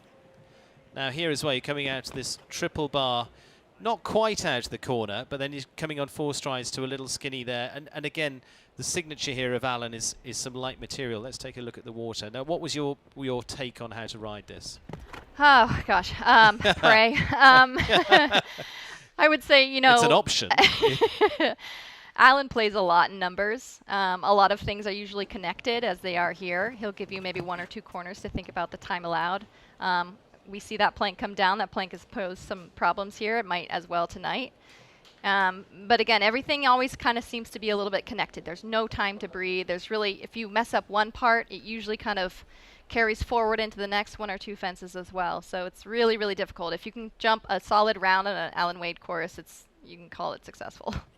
Yeah, this is, say, the first season for this horse coming into these 5-star Grand Prix with Spencer here. Spencer, of course, who's been very successful on the Global Champions Tour as well, been riding under the Georgina Bloomberg New York Empire team, has the back bar there coming down the final line, so he's going to put him further up the score, 78-61. 12 there for Spencer Smith. I think I was going to say 16. Looked like 16 to me as well. Yeah, 16, 78-61 for Spencer Smith and Keeneland. Again, it's just about getting some mileage in there for them, isn't it? Yeah, absolutely. You know, a little hesitation at fence 2. I think maybe caught him by surprise, the height and what was next, which is that big Liverpool orange oxer. But he kind of smoothed it out throughout the rest of the course. The other couple of rails were just very careful rails, nothing to really focus too hard on. Of course, that plank is going to be a problem, I think, wherever it's placed. But he can walk out of here at least feeling like he's connected to that horse, and they have a bright future. Margie Goldstein-Engel has a great career behind her and a great future in front of her. Margie, who's had probably more wins here. Well, not probably. She has had more Grand Prix wins here than anywhere else and would like to continue in that vein. And Heward Dickas for Garber Gladewin's Show Horses and Stormridge Capital as well. First fence. Again, that's not a freebie. You know, it's going right away from the in-gate. It is a big fence. You know, it's not big compared to the rest of the course, but it's a big fence in its own right. And that was too bad. I thought she was maybe just a touch under pace and just got there a little bit easy, and the horse didn't quite stretch for that back rail. I was going to say, you know, find me a person that doesn't root for Margie. She is everyone's favorite rider to watch. Come on, Dickas. And then just a little splash in the water. Yeah. I think just lost a shoe heading up there. She's just looking that way. Certainly a boot, I think. There might have been a shoe as well. But just a little bit unbalanced there after the landing at the water. Just like we talked about, those Alan Wade courses, right? Like everything is connected. So if you don't find one correct, it's probably going to hinder you for the next, and I think we're going to pull up. Yeah, Margie's going to put her hand up and say good night, unfortunately, tonight with Dickas. So early runners, Spencer Smith on 16. Pier Giorgio Bucci unfortunately took a tumble. Margie is going with retirement, but we've got a very, very long way to go. Let's not worry too much about that. And no big reasons for that, all spread around the place. But unfortunately for Margie, that's going to be good night to Margie for this stage. I'm sure we'll see her back in a few weeks' time. And Margie needs no adding anything to her resume. She's had a she has a substantial resume. Been there, done it, got the T-shirt, the jacket, the socks, and especially with that horse too. Exactly. Raleigh Hyler now, who hasn't quite got the same record yet because she's only 24 years of age. And this is Abora's Chloe for Kurt Hyler of Boston, Massachusetts. Another one by Chaco Blue. And Raleigh already jumped into a couple of the 5-stars now. Jumped round in Traverse City in a couple of seasons ago as well with this combination in their first 5-star for just a few faults there. This season as well, been getting more exposure into these 5-stars. And again, you know you've done it. You've just got to keep getting back in there. Yeah, exactly. You know, you got to first kind of go in there, jump the course, and then go back and then pick apart the course and figure out now how do you be more competitive. Especially for a young rider such as her. You know, Max Amaya, who she trains with, does a great job training her, finding horses for her, and she's really stepped it up and stepped along throughout circuit. And that's the nice thing about circuit is that you have the longevity in the same ring maybe to kind of keep getting your feet wet into, and then by the end of circuit, maybe you've moved up an entire division comfortably. First couple fences, so far so good. It's high at the triple bar as you'd expect. Nicely down that line. Yeah, I was going to say, I thought that was maybe going to be a little bit steadier, prove a little bit harder. Ooh, just a foot in the water and just kind of tripped a little bit on that, on the laugh of the water coming out. But nice recovery. Maybe has to think a little bit about the time allowed. But again, this is someone at the stage of get in there and experience it. And if you're going just at half a gear down, you'll learn that by doing this. Get the zero in, but we'll see. But exactly, and if she keeps it consistent, then you know, I'd say that was a success. And that was a great effort by the horse through the triple combination. Really, really steady 6. Studies that really nice. And if she just kind of keeps the same momentum, you know, the horses might think they're done coming around this corner, and then lo and behold, there's a big ox there to stretch across. And then they're not finished. A blind bending 7, very, very tall, very delicate double, and then finish 5 strides with a green oxer going right into the green jumbotron. So 4 jumping 4 times, so unfortunately just the water there catching them in the end, 82.90, but just getting a little bit high early on and then just got in their rhythm again. Yeah, I'd say that was a beautiful round. She should be extremely happy with that. Time faults aside, don't need to count that right now. But again, just you could see looking down into that water. Yeah, maybe didn't quite get up to the boxes enough. Maybe the horse was backing off and she needed to use a little bit more leg. But again, if you just only had a foot in the water, you didn't really have any fences down. So that's pretty incredible. Okay, so best score on the board so far on the 8 there for Rally Hyla and Abora's Chloe. Taking us on to Ashley Bond now, and Ashley, of course, winner here in this arena before now in the 5 stars with Donatello that she rides tonight. Ashley Bond show jumping, originally of California, now based here in Wellington. And on the horse she rode to 11th place at the Olympic Games. Good start for them. Okay, this is on my short list. This is one of them. I'm going to put her on. Finished in 8th place on to week 7 as well. Just went round for the 4 faults on that occasion, so just ticking on the edge. Yeah, she's been right in the hunt every single time, just a little bit of an unlucky rail here or there, but they're really, really, really knocking out the door. And she always knows about the time allowed. This horse is nice and fast anyway, so she just really has to focus on the balance, especially to this fence. Take your time. Up and over that. Nice forward to the purple. And now just pull everything together. This is really a short distance in between.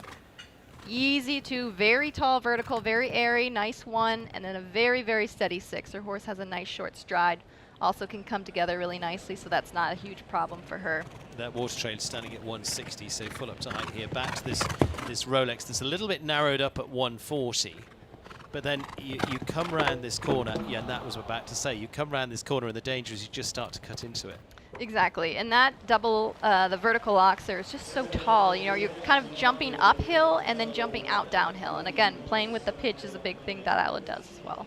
So just on the 4 faults, 74.39, so same score as just a few weeks ago for Ashley Bond and Donatello this time, but it does leave them with the 1 rail down. Just their reaches for that first part, 13. That was too bad, but at least she, you know, she's solid, I think, solid for week 12, the big week. She's obviously no stranger to that one, having won that one a couple of years back. And the horse looks super fresh.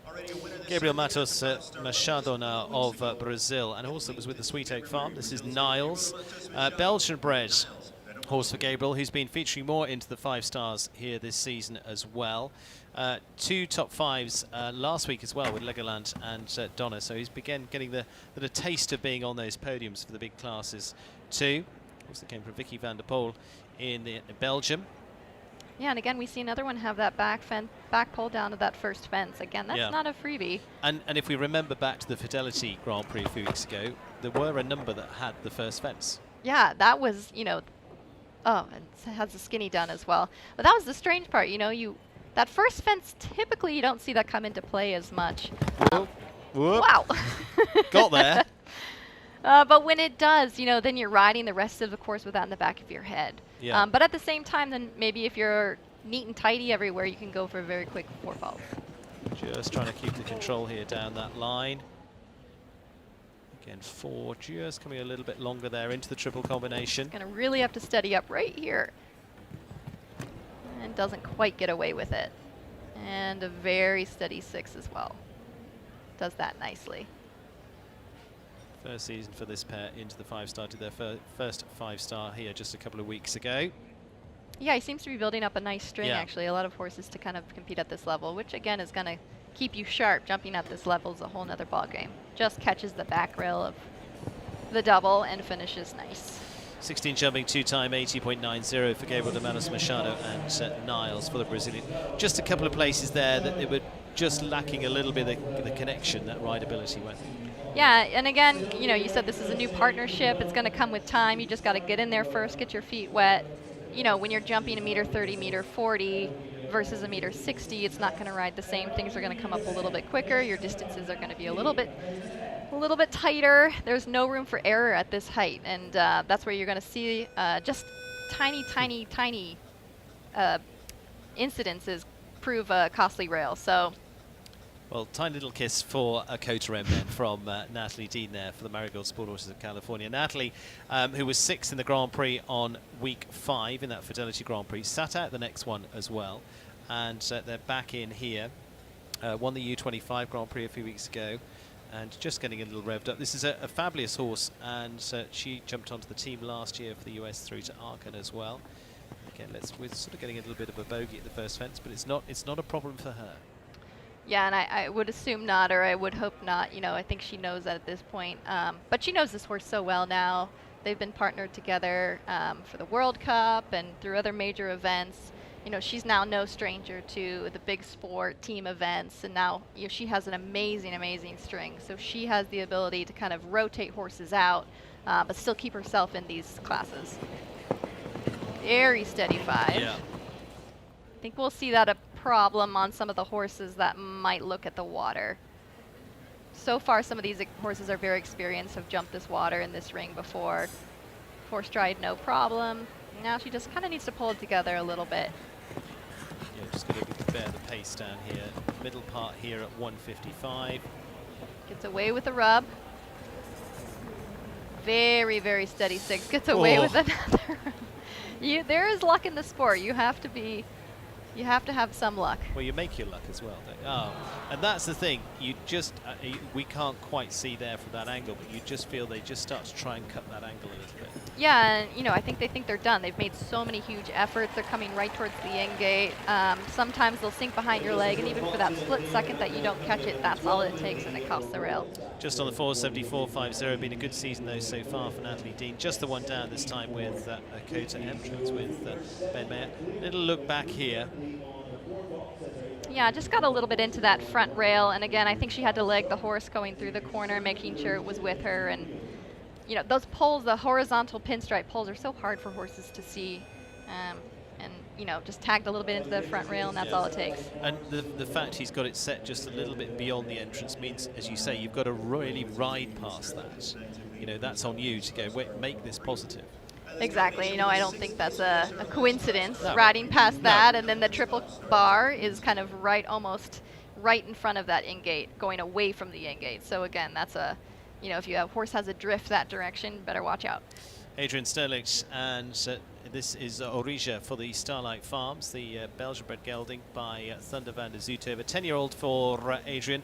She jumped around for one time fault in the WEF on week 5, been together since June of last year as well. Finished into 6th place on week 7. Picked up time faults there as well, and again, they've just sort of been plotting their way into these Grand Prix like we talked about, you know, forsaking a little bit of time to start with to go, I know we've got this, but we just need a little bit of mileage to get to that really experienced go-for stage. This might be it. Yeah, and Adrian has started to kind of build up her string as well. You see a lot of new horses with her, including this one, a relatively newer partnership, especially at this level. A little bit of a hesitation at the water, and I believe, yep, we had the water. This horse jumps a little bit in her own style, but I think she kind of knows that. She knows where her legs are, and she's very clever about that. And this, so far, they've really kind of built up a beautiful partnership. She's kind of stepped this horse up nicely, let her take her time in some areas, and again, she has the string to kind of back it up as well. Very steady 2, little rub. Very steady 6. I thought those green poles actually were going to be more of an issue. Yeah. And then it again, just right gets away. a very tall vertical at that point, doesn't it? She got a nice shot at the Rolex there. Yeah, very much. And, you know, you want to think about the time allowed a little bit, but you're also then hitting that Rolex fence on a bit of a curve, so the horse isn't pushing off incredibly square, which might not give you the best jump. 79.77 just picks up the one type fault there, and it is just one for time. 4 faults for faults. 79.77 combines to a score of 5 for Adrian Sterlix and Orija. As you say, here's just a little look at the water. And again, from that point of view, as we talked about in the pre-show, it's very different jumping the water here under lights. You get some reflections, and again, horses that haven't seen it so much there just start to stare into it, don't they? Yeah, exactly. And again, it's the placement of the water. You know, they can place this water anywhere they want on the course. And, you know, coming towards home versus riding away from home is a completely different jump to them. But overall, what we've seen of that horse, I mean, 10-year-old coming into the prime now, she's probably been very happy with that progression as it's gone so far this season. They've been certainly jumping the fences. I would say she's really excited, yeah. Yeah. So, in fact, 2 big 5-star Grand Prix there, hasn't touched a pole. And to the Coachella Cup $1 million winning combination and American Gold Cup winning combination last season. Carl Cook of the USA, the Californian, with Kalinka for Helen Sydney Osby, and Carl part of the team last week for the US squad as well. But this is a pair that really could shake things up tonight. And again, they've kept the powder dry. They've jumped some of the shows out in California just quietly, and now arrived in Wellington ready to go. And this is the horse's first time out here this season. Yeah, again, and a new atmosphere for this horse. But, you know, this partnership, they've been there, done that. You know, they jumped huge classes. He just won that $1 million class. Was that last year? It was December, though, so it wasn't much last year. But he knows her so well, and he kind of plays into her. You know, she has some little antics, some quirks, but that's what makes her such a special horse. And he allows her to kind of express those because she jumps amazing rounds. And so far, it's looking like a great round. Again, here comes the first kind of test around the corner, getting her eye on that. And then slow it down. I think he maybe really added a stride there. Say really slowed it down. Yeah, I think he watched some of the others. Maybe the 7 for him was a little bit too fast. He knows his horse. There we go. We said he might be one to shake things up tonight. 77.61. Clear round number 1 coming from Carl Cook and Kalinka. They ones to certainly throw a firework into things. Yeah, exactly. You can never discount them. This pair has really proven themselves. They have a huge track record. He has a great couple of horses too in his string, like you just said, jumped the Nations Cup. So he's been in the top of the sport. He's kind of kept himself going, and so, you know, he can kind of bring a seasoned horse like this into the mix and jump around like that. Carl Cook and Kalinka into the game, and will be first to go in that jump off, so they'll certainly lay it down. Laura Crouch also on the team with Carl last week, and for that Team Gold back at the Pan Am Games as well. Bisquetta, we saw jumping onto teams last week for the Cherry Knoll Farm, and Biscuit is the horse's name. Laura with the ride now of this fabulous 10-year-old mare that again has been getting more experience here. 9 rounds that they've jumped at 160, clear 44% of the time. 20 for them, and they're looking good so far for the World 24. Yeah, I think she's really excited about this horse. You know, they've jumped for sure some meter 60 classes. I know this course is going to be a lot for this horse, as every horse in the entire class. But I think the water especially really wanted to get up to that, and I thought she jumped that quite nice. Had to steady up for the 5. And now just kind of smooth it out. You know, you've already asked a lot of that horse. And that's the thing for Alan here. He's Alan Wade, our course designer. He's just asking, asking for control all the way. What did you think of that? Yeah, I thought she tried almost too hard to kind of help the horse out by maybe setting her up a little bit too much. Ended up having to then steady in the 5 and took the back rail as well. But an otherwise beautiful round so far. Tall vertical there at 11 drops as well. But as I say, this is a combination that are really just starting to step up into these 5 stars as a horse. I mean, Laura's done plenty of them. Won here, of course, last year with Ballatinu in the 5 stars as well. But overall, I think not going to be too displeased with that either. Just creeps and sometimes 78, 98. Yeah, I think she might be kicking herself a little bit. Just a little bit too deep into that really, really delicate plank we see here. Just kind of fought with her a little bit, or the horse fought back, and then jumped a little bit into the plank, didn't even see the plank, and then had to add the 5 and took the back rail. And that's where you say that's where the connection comes with Alan's courses. It goes wrong at one fence and very swiftly it's upon you for the next. But Laura doing a good job. It just didn't quite communicate there between the two of them, but that's what's going to happen as you progress. But I'm really excited to see how that pair come out together. Looking very good, as are this pair, and Ken Farrington and Greer on this 10-year-old by Colestus, and again have been getting more 5-star exposure Of course, he was Pan Am Team Gold, individual silver with Landon. And again, we've been lucky enough here to see Greer keep progressing through nicely now into the 5-star. Was winning national Grand Prix here last year, and has looked very impressive indeed as they've been stepping up. Kent, who's been still on winning form, winner a number of the WEF classes so far this season. And just been close in the Grand Prix. A couple of weeks ago as well, he had the time, just had a fence there, and I think he's going to be really hungry for this one. Yeah, absolutely. And, you know, now that she's jumped just a few of these classes so far, she's looking even more confident. Now he gets to kind of test it out in the jump off like he did a couple weeks ago. But I know he believes really strongly in this horse, and he gave her a lot of time when she was younger to really develop. You know, he's great in that sense of really giving his horses the time that they need and really strategically placing him in the classes that he wants to jump with them, instead of just going in to jump around. And they do a lot of work at home, kind of getting the horse to make sure the bridle's right, everything's right, the control, the rideability, and then Claudio's a huge factor of that as well. They have a great partnership. Because ideally, the show, and especially this level, is the end, almost the end product, isn't it? There's always going to be some ring experience to get. But yes, exactly. And then that's why you see, you know, in the beginning we didn't really see much of her, and all of a sudden, bam, she's in a 3-star Grand Prix and won that, if not was in the jump off for sure. So he's really great at kind of figuring out when to pull them out, you know, when to give them some rest. And that was too bad. Well, last fence goes 77-1-2, and just almost bellied that, looking at that. Yeah, you know, it'd be nice to see it a little bit on the slow-mo, but again, you know, that's the last fence. Maybe he knew that was the last fence, a little extra push, or the horse maybe just looked up at the Jumbotron last minute, got a little bit hollow in its back. Look here, just pulls it off, unfortunately. So it is 4 faults, just on the edge there of a top round for Kent Farrington. He was the pick of several earlier on, and unfortunately not quite to be, but it's all part of the progression. Just finishing on 1 for Kent Farrington. He goes close. 4th best score so far. Carl Cook giving us the clear with Kalinka. 4 faulters. We've seen Ashley Bond, Natalie Dean, and Kent so far. Hilary Scott next, and Hilary with the Oaks Milky Way ride of Clearway for the Australian.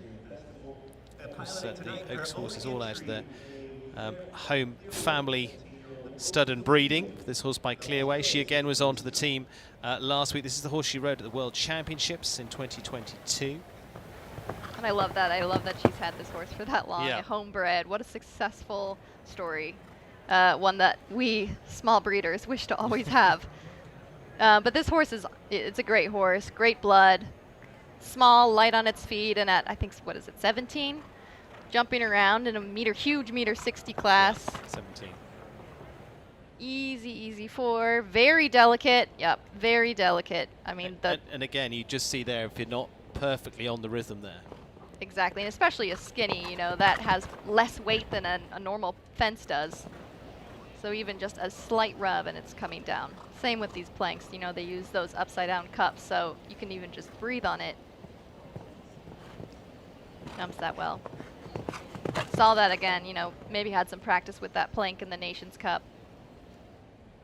But she knows this horse so well, and that's great partnership. Just rolls off B, and I figured B might be a problem. Yeah. B is just so airy. They're just using 3 poles, and again with that green. Actually, that might be the first time we see that green fence come down. Second time, I think. Yeah, Laura had that one down as well. In terms of coming into that combination, though, and we'll maybe let's finish it off and maybe come back to talk about that. Here down the final line. On the 12, Hilary Scott and Oaks Milky Way. Going to be a little bit over the time as well. 81.83, and so picks up 3 time as well. Total of 15. Just coming back into the combination, you've got to have, again, rhythm. Just looked a little bit as though they weren't quite finding that coming into the combination. You need enough to get in, but then that vertical's staring at you, isn't it? Exactly. You know, that's coming home. It's kind of the end part of your course. Yeah. Those are 2 very wide oxers with a very, very tall, very boring vertical in the middle that they kind of skim over to get out. You know, you get a very short 2 stride. You want to make sure you get in there okay, steady up, but then don't get overly excited for C. Let's take a look with Paul O'Shea, Ali Wolf alongside me to run through tonight's Bainbridge 5-star Grand Prix. Just one on the clear at the moment. That's Carl Cook and Kalinka. 3 of them on 4 faults with Ashley Bond, Natalie Dean and Kent Farrington in that order. Another very experienced horse and rider, of course. Paul O'Shea with Equestrian Farms and Emerald Partners. Emerald. And now on with the 16-year-old horse that rode through to the World Championships by Emerald. And he himself, winner of a 4-star Grand Prix already this season, but again, early rail for them. Yeah, he's had so much success with this horse, really great partnership. That was too bad. I think just, you know, coming around, that fence is very hard to see, especially against the backdrop. Maybe just didn't get his eye on it, a little bit of a slow canter to very tall vertical to start you off. But now he's got a really nice pace. Kind of needs to make up some time around the corner if he wants to be competitive and just on the floor. And then nicely set it up. Really hold your breath over that gold plank. Nice ride out. We haven't seen too many problems in that 4-stride.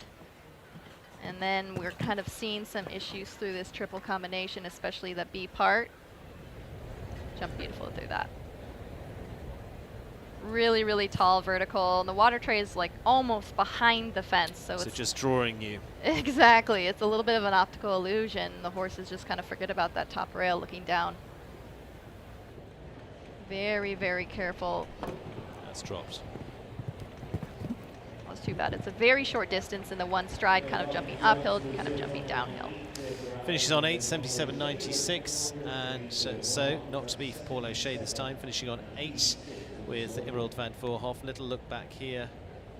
Early rail just pops it. Yeah, it just looked like he maybe pushed through the corner a little bit where the horse didn't get its eye on it until last minute. Just kind of changed the canter a little. Otherwise, jumped a beautiful round. Beautiful through the triple combination.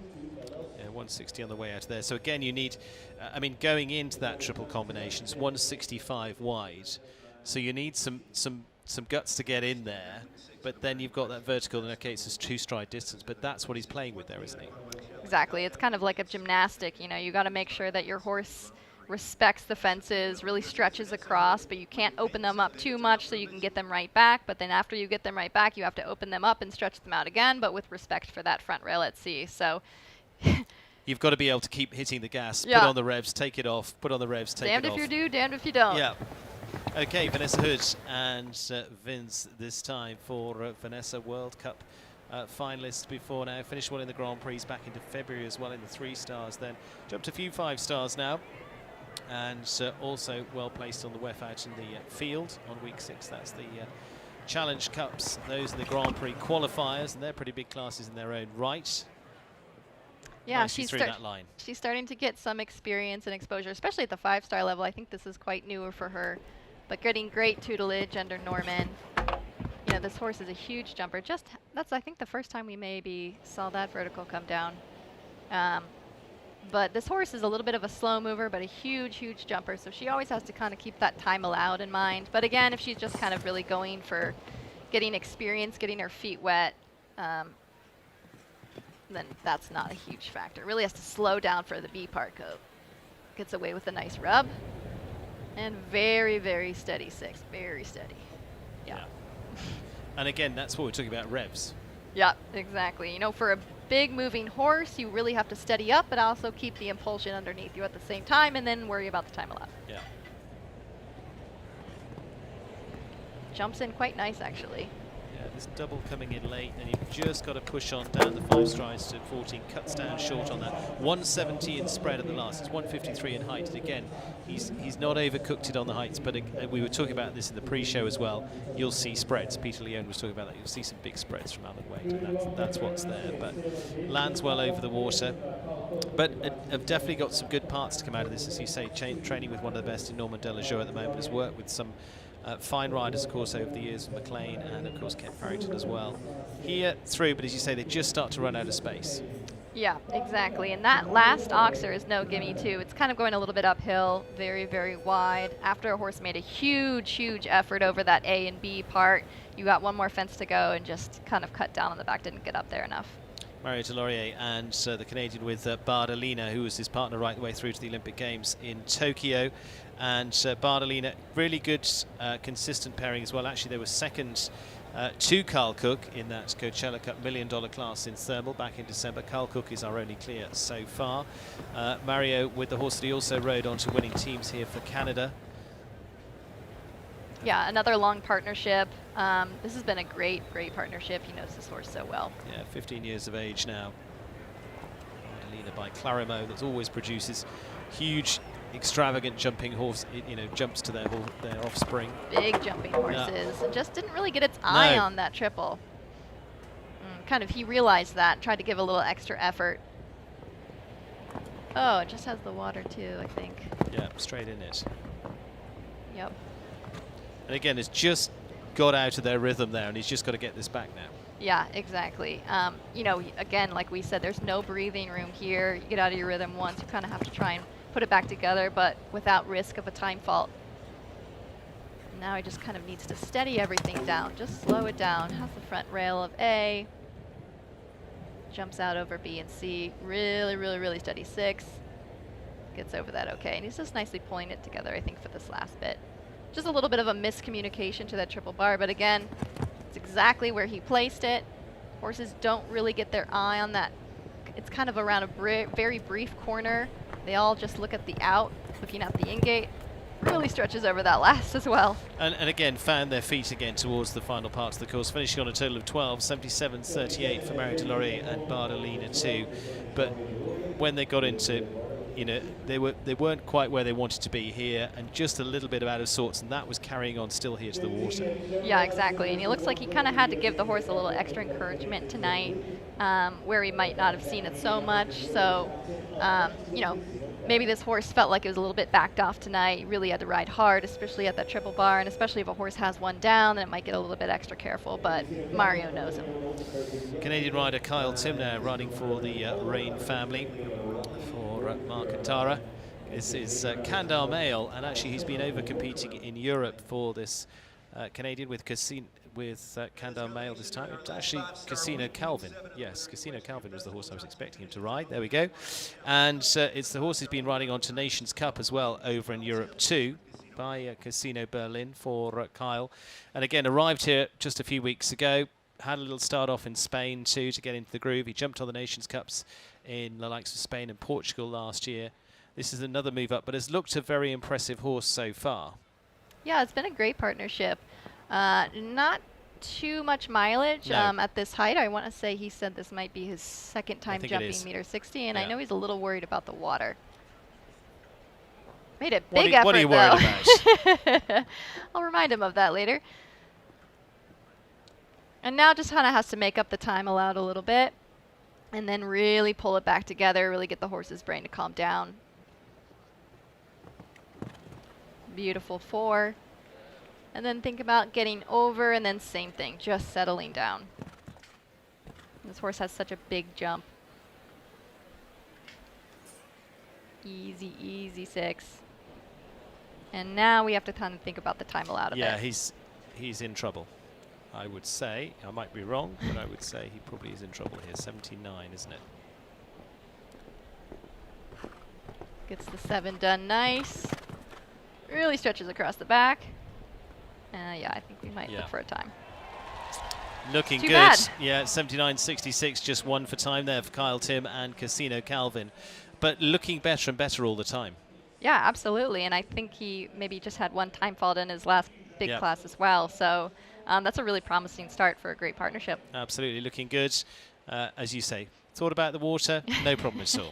Yeah, I even took off from a little bit further away, so we made it even wider than it needed to be, but still, no problem. You want to get that water under your belt, think about for Nations Cups events, maybe now he can count on this horse for some Nations Cups, tour around, and he has a backup for his other horse as well. Certainly does, looking good. And another consistent combination here is Corsica the 10th and René Dittmer of Germany for Mark Minnes, and the Holsteiner by Connor 48. 11 years of age now for René, who came over here to the United States in the fall and through to December and absolutely stormed it. Won several classes at Washington, was second in the World Cup there, top 5 in Toronto in the World Cup, 4th in the Lexington World Cup at the National Horse Show, and won the Grand Prix here back in December very nicely indeed. Thank you very much.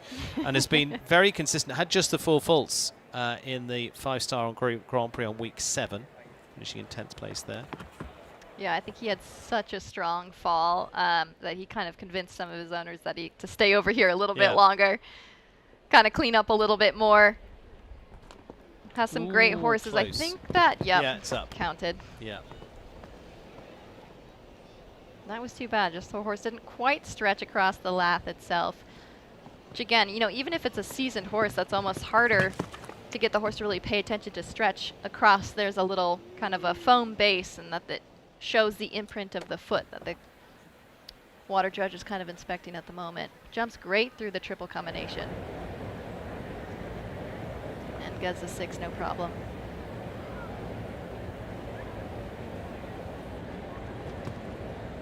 No problem with the Rolex. And here we've been seeing some issues. Pushes hard in. Jumps across. And now we're really seeing some of them having to, rolls off the back rail of the last fence. Going to be a total of 8. That was the first fence that actually touched. Okay, it was a foot in the water for them, but it is 80 total, 74.61 for René Dittmer and Corsica. Close. Close, but not close. Yeah. That was really a shame, actually, with the water. Just kind of stretched its front legs, kind of split the front legs a little bit. That was really a shame. And then we're now kind of seeing that 5 strides at the end ride a little bit long for some people. It really depends how you jump out on the 1 stride. Some people are woeing and others are going, so I think it rides different for every individual. So good receiving the tone there, and Gilvera, her mount, a 13-year-old. So Elise Oken then, and Elise, who's just back from team competition, was probably already about 4 weeks ago now. It all flies along very quickly, with Gilvera, and that was out in Abu Dhabi on the first stage of the League of Nations competitions. Represented US there for the High Hopes Farm in North Carolina. Now back here again, and again more last year onto the teams. Some seriously good results over in Europe as well. Going to be really interesting to see how they fare tonight. Yeah, and she, you know, as we've seen all the team horses now get back, come out of quarantine, and now we're kind of seeing them kind of start jumping back up again. And then we're going to see Erin in a few weeks on the team again. They had a good outing. I think they finished 6th, which is great for a very relatively young or inexperienced team to go all the way over to Abu Dhabi for their first Longines League of Nations. Jumps well over the water now. Nicely through here. She has a great partnership with this horse. You know, again, she also is building up her strength. She has a nice couple of horses to kind of back this one up, so she's been still in the ring while this one may have been in quarantine. Yeah, Bonhomme Richard jumping the other day into the big classes as well. Now through this triple combination. Steps nicely through there. Horse puts a great effort out at sea. Now kind of think about the time allowed. Yeah, I haven't quite got a gauge on a point here of what you need to be yet, but 79, obviously you need to be across the line. She might be just about, but she's got 9 seconds to get home. It's going to get squeaky tight. Yeah, really had to fight with the horse to get that 7, and then really stretching for the back. Yeah, it's not going to make it. 80.35. It's going to be 2-time, unfortunately, for Elise Oken and Gilvera. But actually, as you say, it's difficult to say you're not pleased Not with at all, that. especially in this class. I mean, you have, what, 1 clear? Yeah. Kyle Cook, the only clear so far. They get closer again. Elise Oken goes into 3rd at the moment. Kyle Tim just on that 1-time fault for the Canadian with Casino Calvin, but jumped really well. Jumped beautiful, and especially, I think maybe this is its first Grand Prix back. Yes. From Abu Dhabi. And just to go right into the ring, coming off, I mean, you know, clearly they learned a lot over there, had a really solid couple of rounds, and came really strong back into here. Nal Nasser now, and well, he's been remaining here throughout the Winter Equestrian Festival. He's with Olympic Ride, Igor from the Evergate Stables, and Niall, again, fantastic year last year, including winning the $1 million Queen's Cup in Calgary, and won the Grand Prix in Tryon as well. Started off pretty well this season too, and this could be a night for them to just step that extra little level. Yeah, Niall's been knocking at the door very consistently. Yes. He's definitely gotten to jump off with this horse a few times, just maybe had an unlucky rail here or there. So I think he's really, really hungry for this win, if not just to kind of jump a clear round, get into the jump off. I might put him on my list, actually. As long as he got over the first fence. Nice flyer at the vertical after the water. Now again, you just got to be careful how far you drift around there. He's keeping moving though. That's the whole point. Yeah, exactly. And you know, this horse has a little bit of a shorter stride, but it's always moving. Really blood horse. So he never really has to worry about the time allowed unless he's adding a bunch of strides. But he's been doing the same stride, same amount, and the 6 should be pretty easy for him here. Just has the time nicely. Just gives it a little scare in the cups there. Now he's coming round there in 60, so should be good. Decides to go in a little bit on the bend in the 7. Might have to stretch for the back rail. Oh, gets away with a nice rub. Okay, this is definitely, yeah, this is my. That's looking good, looking good. And so Niall Nassar gives us clear round number 2. I think we predicted that right at the last second there, Ali, from that point of view. So that was looking good. That first fence seemed to be a bogey, so I'm gonna predict after the first fence. Well, looking good there with 2 clears now, and he joins Carl Cook, and so the clear from Niall Nassar as well. He's going to be thrilled with that. I think he's been really wanting that for a long time. Spencer Smith has joined us up in the commentary box as well. You've also ridden round. For you, Keeneland, like we said, has been getting some great experience in here. It's been a good season so far. Yeah, he's been great. He's jumped a lot of great rounds. Tonight was, I don't know, we were a little off here and there, but I thought he jumped well. You know, it's just new course and doing it so much. I think maybe he got a little casual and, you know, a lot we can work with. Lots to work with. Yeah. And let's take a look around with Bull Run's Gyra and Kristen van der Veen for the Bull Run's jumpers as well.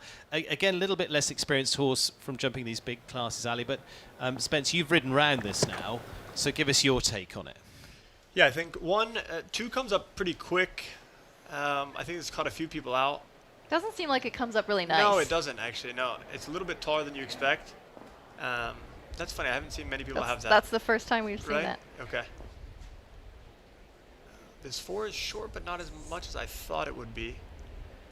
The water line rides nice. The 5, they get a little bit. It depends if they jump the water, but it seems like a few have had that. Yeah, a few have just landed in the water this time around. Yeah. And as you say, the distance afterwards just should come up quite nicely for you. Yeah, it seems to work out for everyone. 4 strides in there, triple combination. What was the thoughts going through your mind at this point?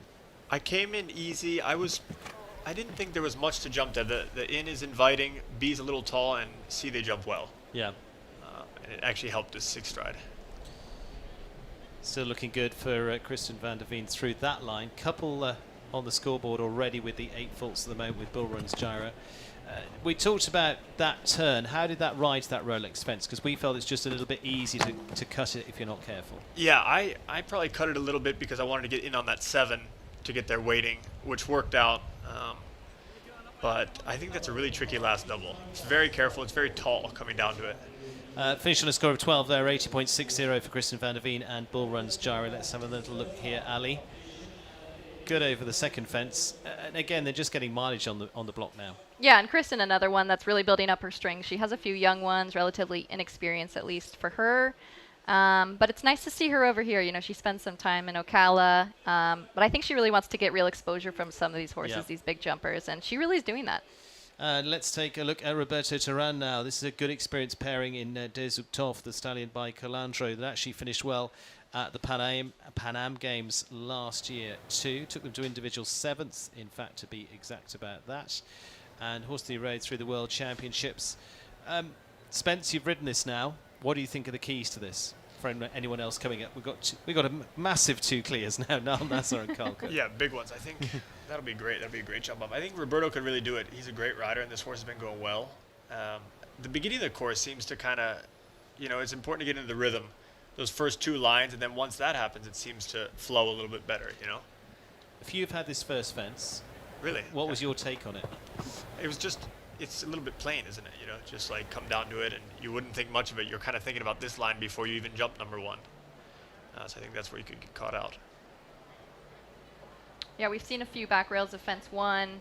You know, a lot of the time maybe they just came a little bit casual or came a little bit short-strided, like you said, maybe planning on that short roll back to fence two. Right. Roberto Duran, Desok Tooth down to the water. This is a bit of a slower mover, big stride, but slower mover, so he's always going to have to think about that time allowed, like here, really have to shave off this corner, and then really take his time for that plank. Spencer, how did you feel it was time-wise? The time is, you know, depends. It's like Ali said, depends the horse you're on. I have a pretty quick horse, so I wasn't too worried about it, but I'm going to help like Daisy Farish coming up soon. She has a slower mover, a bit more like this, so she'll have to think about it quite a bit. And there's really only maybe 2 corners that you can actually even think about. Exactly, yeah. And there's no one's really changing, you know, the lines are kind of the lines. They're not leaving out. So if you're in time trouble, you're in time trouble. Exactly. We might be in. Come on here. Oh. We were in clear round territory for just a brief second there, and we're out of it, I'm afraid, with the 4. Just on the 4 there for Roberto Duran at 77.77 with Desok Tooth, but as both of you said, I mean, that one had a very good shot at doing that. Spence, what was your take?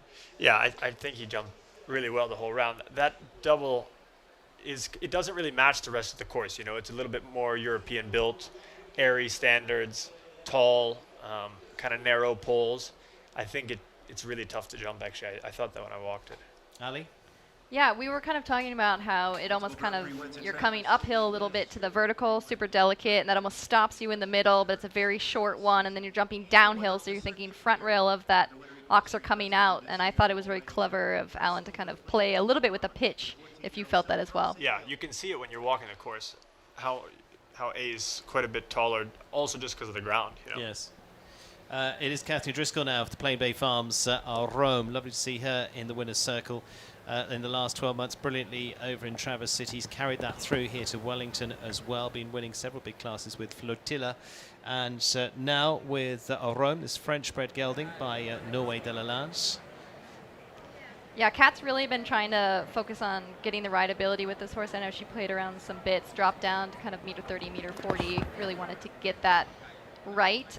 She knows the horse has the talent, has the jump and the scope. But really, you know, for these big classes, there's really, just eked over that. Just didn't even get up and over the water and had that. But she knows there's no room for error with the rideability in this, so really wants to nail that down before going back up again. Nice roll back to that plank. Just gives it a little scare. Spencer, from the point of view, the circle coming back to that, you know, you just got to be, it just feels you've got to keep that efficient enough. Yeah, you have to stay pretty tight there, keep on the hind end, you know, because they want to get a little long after the water. You know, that was really smart building on Alan's part. Just on the edge of the moment for Kathy Driscoll and Rome. Yeah, and again, another one has to think about the time a little bit. And again, another one coming around the corner, just tagged into it. It's really too bad. And then has to actually steady up for that 5. Well, just going to be a little bit over the time as well. 2-time 80.05, total of 12 for Kathy Driscoll and Rome. Spencer, you're off on training duty with Daisy Farish. Big chances tonight for her? Yeah, she's been riding great, and her horse is jumping well, so give it a go. Fingers crossed. Fingers crossed. Excellent. Thank you, Spencer. And we're going to be joined just after this break. Ashley Bond's come to join us in the box as well, as soon as. And just to give us a quick rundown, and then we are going into our second half of this class, just a few minutes away. For you, overall, Ali Wolf alongside me, what's been your thoughts?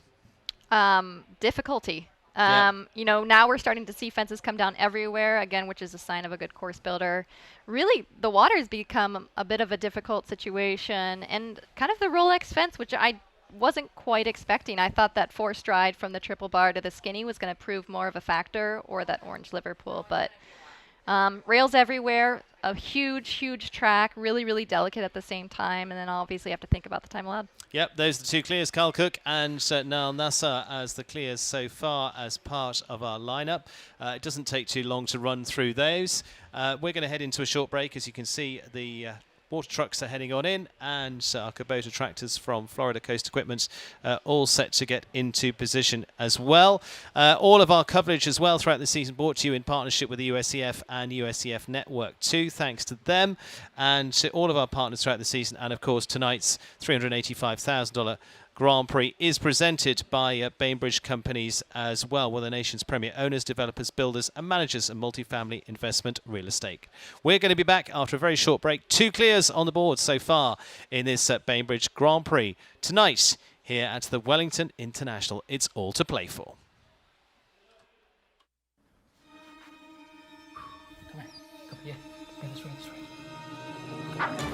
Cleaning your dog's teeth can be hard. But not with Greenie's dental treats. Greenie's, make health a treat.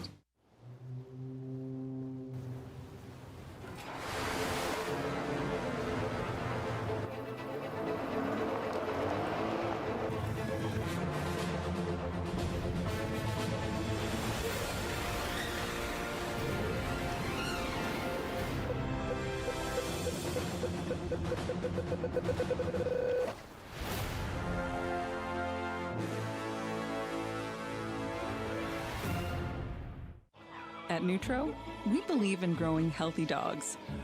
Our nutritious food is made with high-quality, natural ingredients to help dogs live full and active lives. Let's grow healthy dogs. Bainbridge is a fully integrated family of real estate companies who have developed and acquired more than 43,000 units representing $7.5 billion in transactions since inception. With over 650 associates nationally, Bainbridge engages in virtually every step of the real estate process, from development and construction, acquisition and disposition, to asset management and third-party property management of multifamily real estate. Bainbridge is the 10th largest multifamily developer and the 14th largest multifamily builder in the United States. Our team of experienced and knowledgeable professionals is devoted to creating exceptional living experiences for all of our residents and building lasting, mutually beneficial relationships with our partners and clients. To learn more, visit www.bainbridgecompanies.com. You're joining us for all the action from the biggest equestrian horse show in the world, the Winter Equestrian Festival. Join us for more after this short break.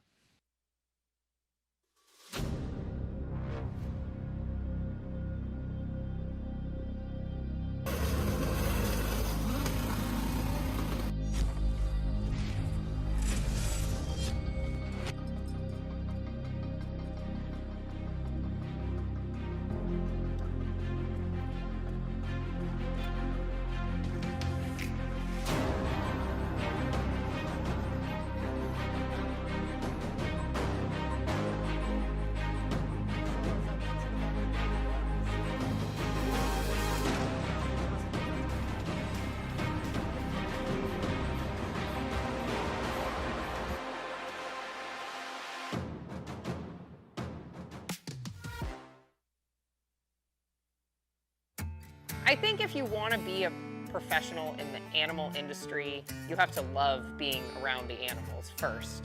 Nutrition is, as it is important for humans that are athletes, the same for the horses. Platinum has been part of our program success as long as I have been here. It starts within means that on the inside, this is what I want and this is my dream and I'm willing to work hard for it to get there.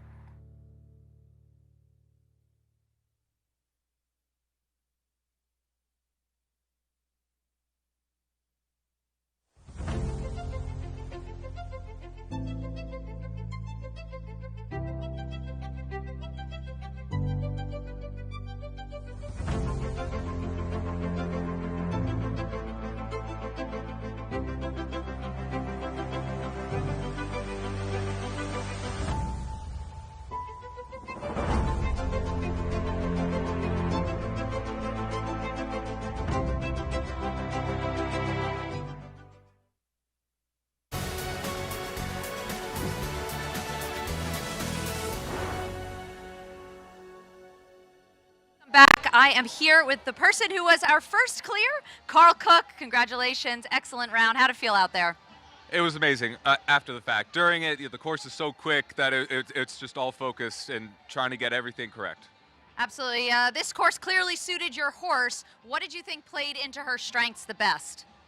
I think for me, she's so quick along the ground that I didn't have to worry about the time allowed. Where for the horses that really have to worry about the time allowed, it puts them at risk for all the really careful obstacles around the course. Absolutely. What do you think your strategy is going to be going into this jump off, knowing so far there's only 2 clear? Yeah, well, I got to maximize our strengths on course, and that is turning. There's 2 good rollbacks in the course, and I got to make sure I nail those so that I could set up the fence as well and not come flying into the double.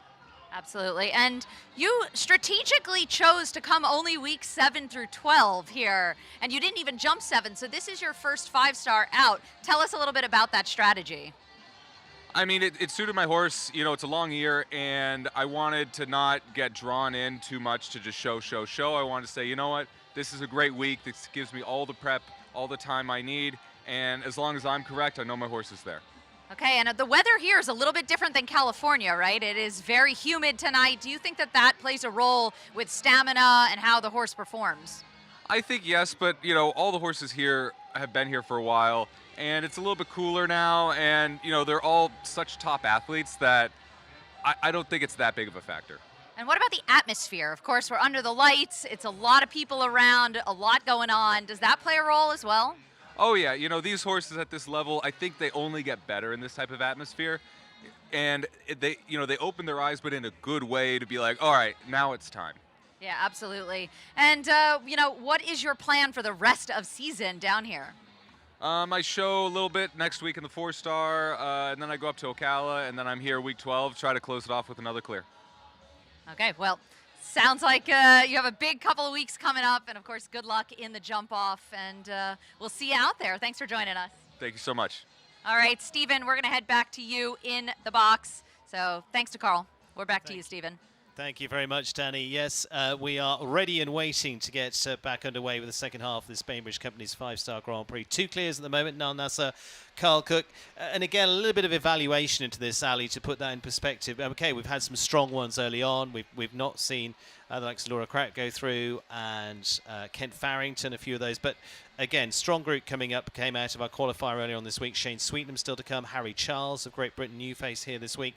Cian O'Connor, Kendra Brinkop of Germany. Jordan Coyle will go last.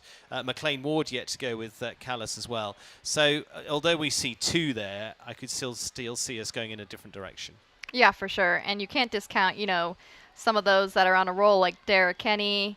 Shane has a different one, and we kind of see Shane with a different horse each time. He has just so many horses he can kind of pick at this point, which is fantastic. So we can't count those people out that are on a roll, that are on fire, or just have a lucky night. Yeah, absolutely. So 2 clears at the moment, and they are 2 big. In fact, both of those riders, here's my fact, both of them won $1 million Grand Prix last year. One in Canada, one in the USA. There you go. There you go. Now I got to go down the list and find some other $1 million. I'm going to go rifle around my sofa and see if I can find some $1 million. I don't think I'm going to find it under the cushions. But they have certainly found their way to the top of those classes, Carl Cook and Nal Nasser. But as I say, strong group coming up yet. We heard a little bit from Spencer Smith there as well, having ridden the course. We're going to hear from Ashley Bond shortly as well. What did you glean from what they've said? Has it changed your mind on anything? Yeah, it was just interesting, having ridden it. He kind of talked about the similar things that we had mentioned. I think he said surprised him a little bit, the triple bar to the skinny. That 4 wasn't quite as steady as everybody had walked, and I thought the same thing. I think maybe that's why it's not posing as big a problem. Sometimes that triple bar, they land so shallow, it actually creates space for the 4. I think just like he said, too, that one stride through the middle, the second to last obstacle, has really proven difficult. Again, I think that was playing with pitch as well. I was a little surprised we haven't seen more of the either Liverpool Oxer or vertical. And again, the plank hasn't come down as much as we expected it would, and that 4 stride kind of rides quite nice. Yeah. Otherwise, like we have talked about, I think just like Spencer said, everything really comes up. All together, riding all together, almost like an indoor. You're looking at a huge outdoor space, but everything is so connected. So I think that's the difficulty in riding this course. So lots to take in there from that point of view, and so we're also got Ashley Bond joining us in the commentary box as well. Ashley, you've obviously been around this course already. What were your thoughts? Oh, you know, that I made a mistake, and my horse is wonderful. I felt like the course rode really well. It's Alan Wade, so you know what to expect. Everything's going to be a lot of rideability. And connected lines, and like he makes a big ring feel like it's small, which I know we were just talking about. It's long actually, which when you're jumping this height is a feat in and of itself. But all in all, I thought it's a really smart course. I think we'll have 5, 6, maybe 7 clear if we're lucky. Wow, that's I feel like that's pretty optimistic. I'm going to go with her on that. I think maybe 6. Yeah, 6. We got to say 5. Strong field coming in, and good horse rider combinations. I think this one could be one, but they got to be quick, and she will have to worry about the time a little bit for Lily. Lily Keenan and Agana de Belliard for the Chaznet Farm of New York, and for them, they've jumped some terrific rounds. But yes, 7th. On to the 5-star week and to week 7, 3 time for them that occasion, like Ashley said. Now it's time to go with this very good combination. She's ridden through to World Championships, and brilliant stuff from her on that occasion. And so let's see round with them. She's the winner of the Monterey Grand Prix before now, Ottawa 5-star Grand Prix last season as well. And here overall, Ashley, we talked a little bit with Spencer Smith there about the time. There's not a lot of places to make it up if you are in trouble here. No. In my opinion, you need to get going from 1 to 2, 3 to 4, the skinny red to the water. And then after the water line, you have to be quick. I went inside the timers. I think a lot of people are going around. And then you got to give yourself the time for that 4 or 5 stride, the triple, and then the last line. So I think if you're smart about your track in the beginning and riding your turns forward and not going too far out, then you won't have an issue. Yeah. So she was there pretty tidy. But this horse is a slower mover, so she's going to have to be on it. Ali, you've seen this pair in action plenty of times now. Yeah, and we haven't quite seen this horse out too much this circuit. She has a lot to call upon these days, especially younger ones that she really wants to get feet wet, kind of get going before the summer starts. And so, with an older, more experienced horse, it doesn't really need the practice or mileage to get in here. So really saving its legs to jump big classes like this. Just getting set up around that corner, but as you say, we'll see how this comes out. Jumping beautifully so far. Now this triple combination. This is actually where that real balance of power and pace is needed. Yeah, the vertical is tall. But I thought that Argon handled that well. So it's just going to see how she brings it home in this last line. Yeah, just 64, 65 is going to be very close. I'm not sure they're going to make it. Yeah, I don't think so. Looking like a very good combination so far. 79 seconds time allowed. It's going to run close for them, and it's just going to run a little bit too close. Just pushes for the finish there, 80.38, but over the time allowed. 2 time for Lily Keenan and Agana de Belliard. Ali? Yeah, big takeaway. The horse jumped amazing, looked like no effort at all. Maybe if she's going to use this one for week 12, then that's going to be a great class to go upon. Yeah, looking good, very nicely round, just as you said, just sitting on the time faults there. 2 for time, a couple of those doing that. Elise Oken and Gervira also on the 2 time, Lily Keenan on 2, Kyle Tim on the 1, and Nal Nassar and Carl Cook, of course, on the 0 score. Samuel Dahan now, who arrived last week for the Nations Cup, the British rider.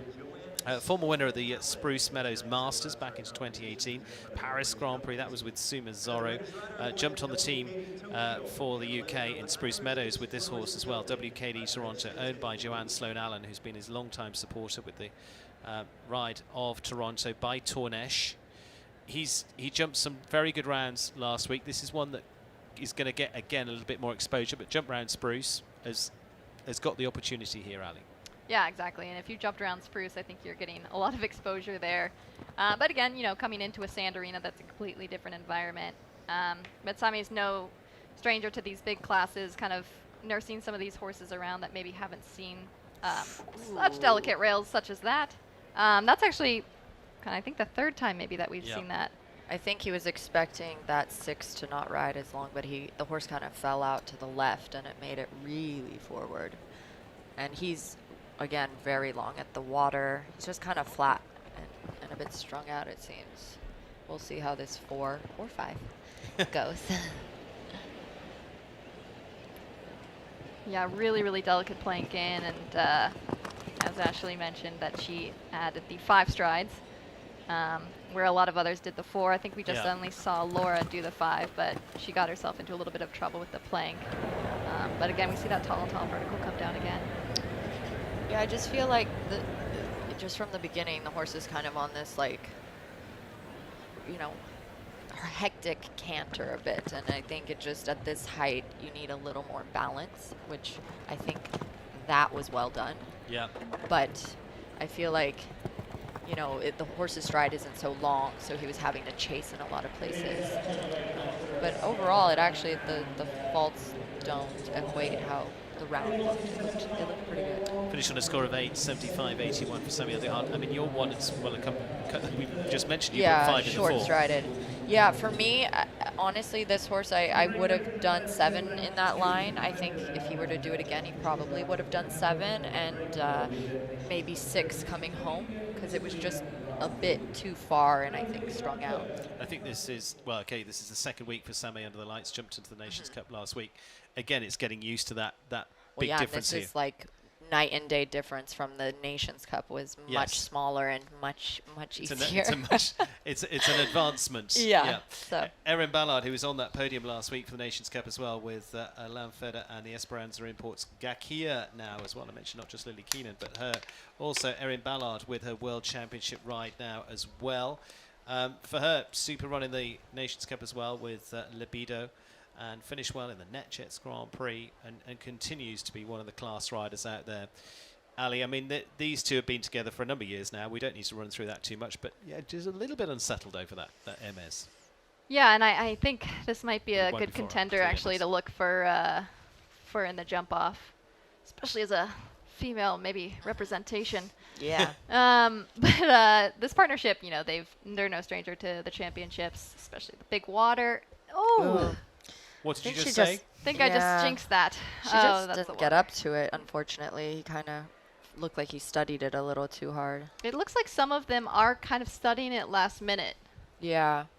You know, I think this is Curly hasn't been coming out as frequently. Maybe he's just a little bit rusty, needs to get into the groove. He's jumping some good jumps, but I think he just needs a little more practice for this season to get into form.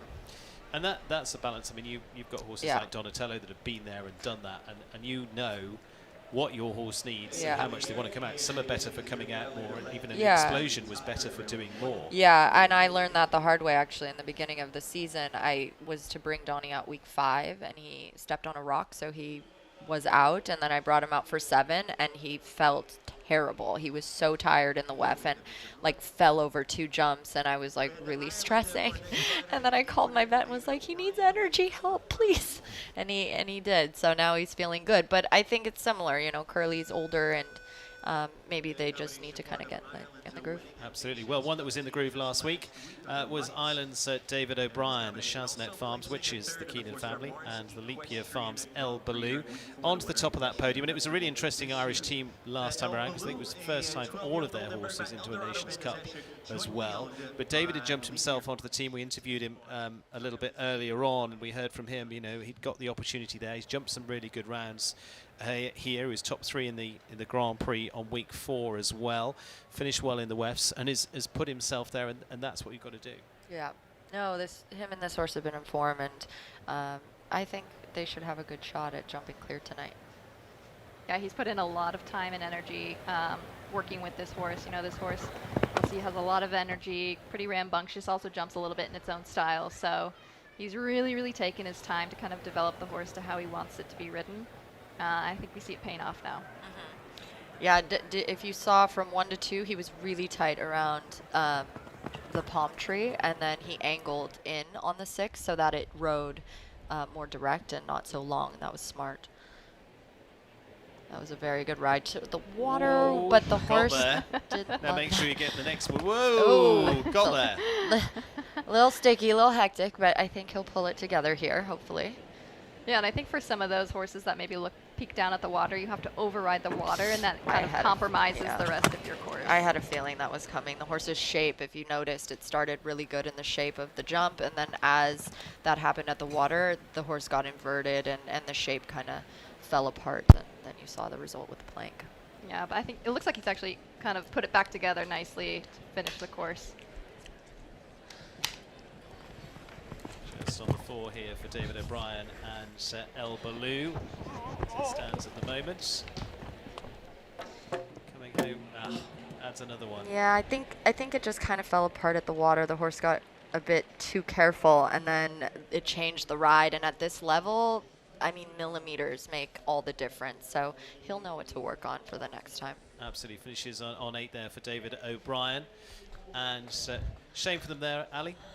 Yeah, that was too bad. I think just what Ashley said as well, you know, kind of had to open him up for the water and then just lost a little bit of the brain, had to put that back together again. And then, you know, the plank, you just have to have such a quiet attitude, and he was just still a little bit ramped up from the water, and then that kind of carried across to the next fence as well. But I thought he pulled it together kind of nicely, but that one stride at the very end really backs a lot of those horses up, and so I think he just got high again and just had to stretch for that back rail. Got the elbows going at the end. Flap and we get up in the air. David O'Brien has been doing a very good job this season. As we go on to Brian Cannan. Now, Brian's first 5-star of this season, but he's jumped plenty of them on Armick now for the Irish team rider for Mr. and Mrs. Bob Stiller and himself, for his in-laws there. And so Brian Cannan and Armick, as I say, been into battle plenty of times here too. 2 clears on the board at the moment with Niall Nasser and Carl Cook at this stage. They're still not jumping up at us, Ali. Yeah, I mean, we knew this was going to be a difficult track. I guess this is just proving just how difficult a track this really is. But when you're jumping for $385,000, it should be difficult. He really started off quite nice. Now we're kind of seeing that Liverpool come into play. Got a big jump across the water and had to really steady up for that vertical, and now kind of has to think about time allowed. A little bit wide on his track around here, so we're really going to watch the time. Yeah, just so I'm getting a little bit, that time just putting enough pressure on from that point of view. We're going to chat to Niall Nasser, who's up with us in just a moment's time to talk about that. Let's get to the end of Brian's round. Just on the 4 at the moment, here's this big alley that's hard to get through. Yeah, and we've seen, you know, this triple combination come into play a little bit, but it's not the biggest factor on course. Like some of the riders were just saying, that B element is just very tall and also just very boring. But A and C, they've been saying, kind of rides quite nicely. But the Rolex fence, I think, is one of the bogey fences on course along with this double. Just again has to shake it up at the last there. So going on a score of 12, 77-78 for Brian Cannan and Armick. Like I say, joining us in the box is Niall Nasser. Hands in the air, well done. Thank you. Hey Stephen, hey Ali, thanks for having me up here. I called you on Did that. You? Yes, yep. Yeah, she called it. I will appreciate it. I will act as evidence for that. I will act as witness for that one. Turn back here to the Rolex. Has that down, unfortunately, for Brian Cannan. Niall, talk to us about your round. Oh man, I'm just so pleased with my horse. He's 16, so he's getting up there in age, and we've been trying to preserve him as much as possible. It worked out well this week that we didn't have to jump the WEF, so I could just give him an easy jump around yesterday, and he just felt unbelievable. I mean, this is our 4th season together, but it still feels like I'm figuring things out, you know, tweaking our training, tweaking the bridle a little bit, looking for that ideal connection, and today we were really one in there. That's what it felt like. Dermot Lennon, Irishman, who was on the Mexican Tour of Shows last season, world champion back to 2002. He's been a European gold medalist as well, but got some good experience with his horse in Mexico, Millview Cicero, the Irish-bred horse by Cicero Z. I've got Ali Wolf alongside me and Niall Nasser now. Niall, talk us through a little of Dermot's round and how it interpreted for you. Yeah. So when I walked this course, I thought Alan built a real tough track. A lot of oxers at the end of the course. It starts out relatively fair, just a simple rollback and then a slightly inside 6 to the Hermes Oxer, but that already is causing some trouble going into the corner with the Liverpool to draw the eye down. And then you have a triple bar that comes out of the corner to a short, very short 4. But I have to say that 4 is not riding as short as it walked because they're jumping the triple bar up in the air. They're having to stretch a little bit on Hermes. And then you have your line to the water, which is a huge run up. You can 9 or 10 strides is what it walked, and then 5.5 on the backside. I'm sure we've seen that vertical come into play a little bit here and there. And then you kind of have to reel everything back in to jump that very delicate plank and then step up in 4 to the Oxer. And then it walked very middle to middle and 10 to that triple combination. Ali was mentioning it hasn't caused too much trouble tonight. The Oxers are friendly enough. The middle element is quite tall, but you do have 2 strides there to maneuver it. And then it's just a very normal 6, maybe hair on the steady side if you get a good jump out of the triple. And then this is really the final test of the class. A very tall, narrow Oxer coming out of the turn away from the in-gate, a loose-ish 7 to very difficult double, very tall in, very wide out, and then another big scope test, a long 5 to wide Oxer jumping into the corner. So it's a tough track. I'm not just saying that because I jumped clear. When I walked it, I thought there were just a lot of Oxers at the end, a lot of scope tests. Dermot did a good job here. It looked like those delicate jumps kind of caught him out. Ali, you're summing up Dermot's round.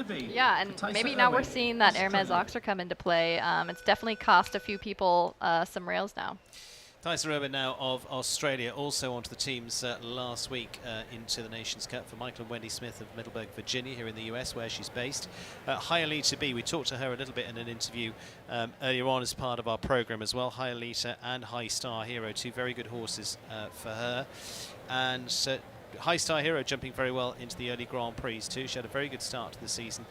And again, she's very high on this horse, Ali, and I think, again, they're just on the edge of potentially good things. Yeah, I'm very high on this horse, too. I really like it a lot.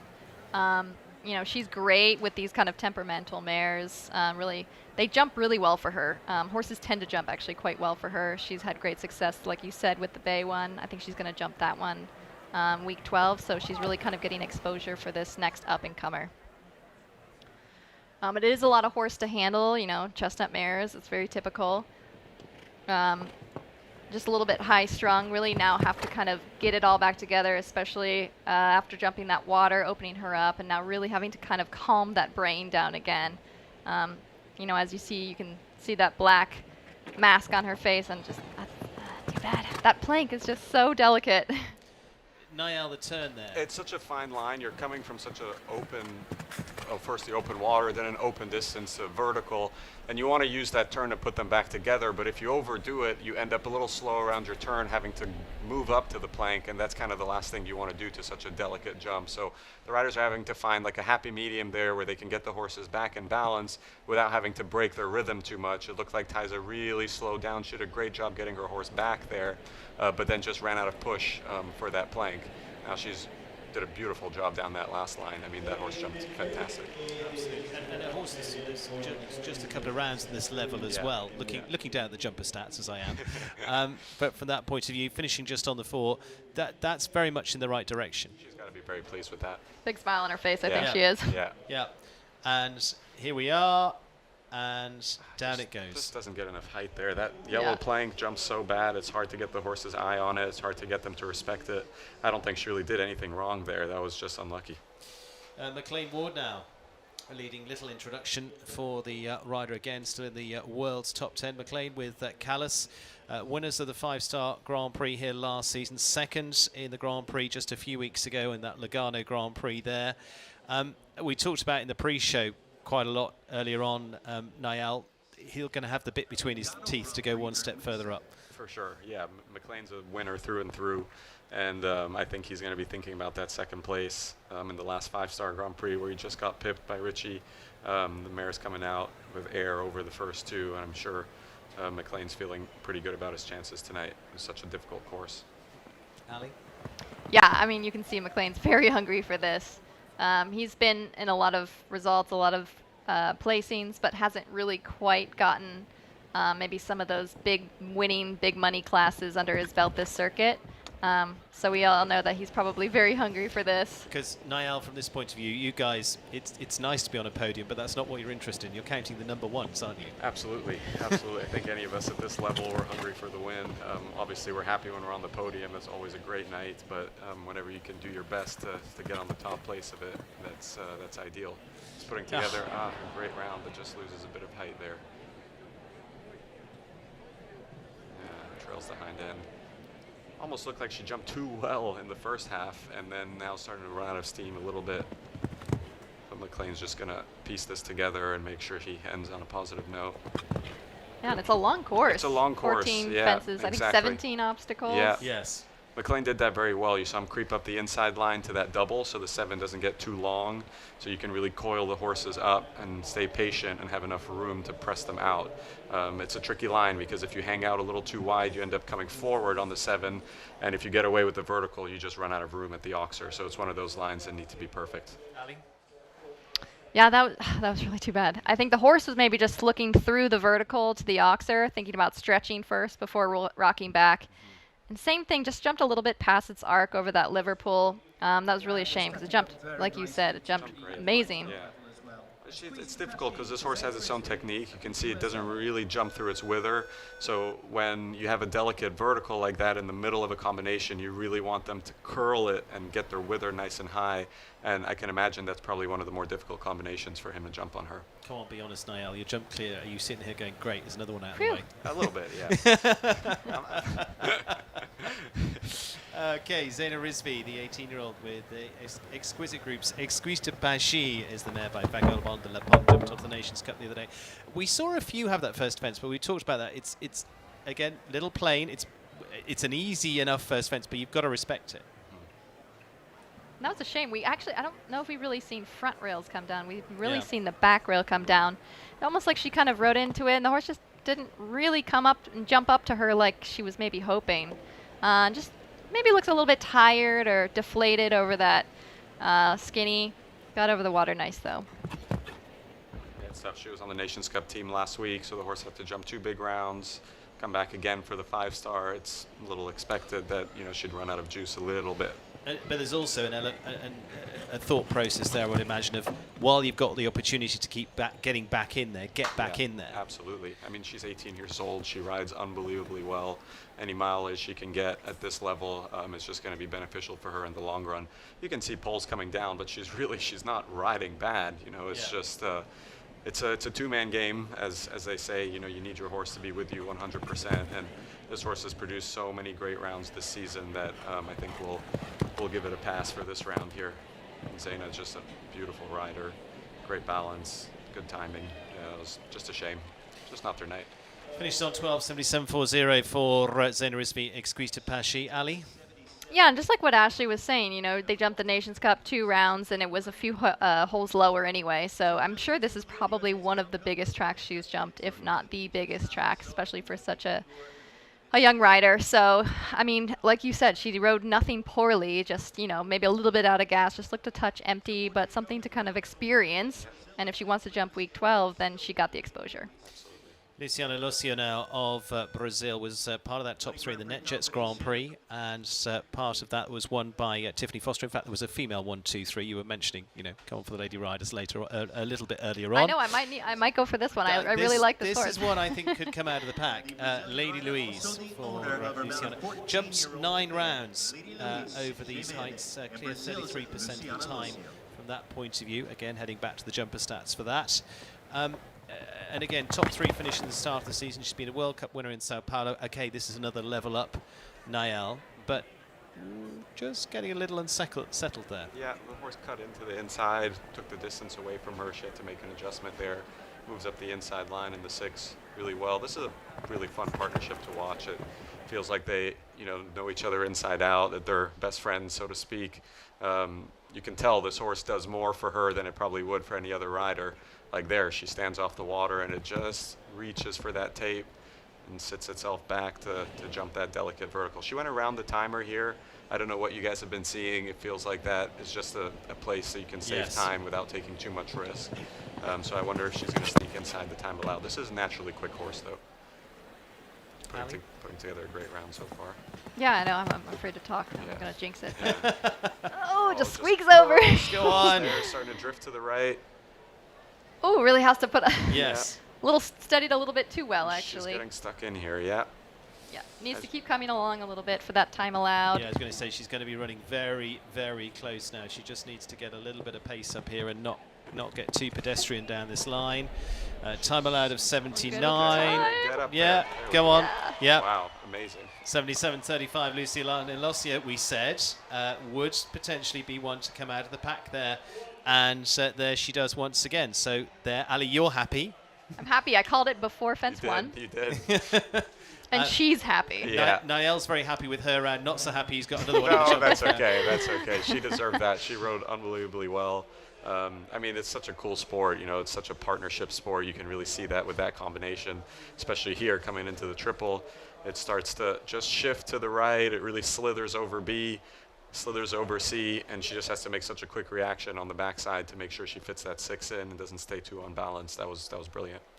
Jimmy Turano at the Isaloo Incorporated Jet Show stables of here in Wellington's Chewbacca HCC. 12-year-old horse done now by Clarimo that's been jumping a lot of very good rounds with Jimmy as well. Finished well into a number of the WEF classes here too. Clarimo tended to be a big jumping horse here as well, Niall, and this is a horse that won the qualifier at the Hampton Classic last year. It'll be interesting to see how they go here. Yeah, Jimmy's done a great job with this horse. As you can tell, it's got a huge body, huge stride. So as a rider, you want to make sure you have all the buttons in place so you can compress it when you need to, and then just use that stride to your advantage when you don't need to. He gets a little stuck here at number 2. As you can see, that 6 is so normal for him. He just sat chill for the first 2 or 3 strides and then stepped up there. Also a slower going horse, so Jimmy has to be very aware of the time allowed. Whoa. There's that big stride coming into play. You can see the horse shake its head, kind of fight him when he went to steady up, and he just ran out of room there.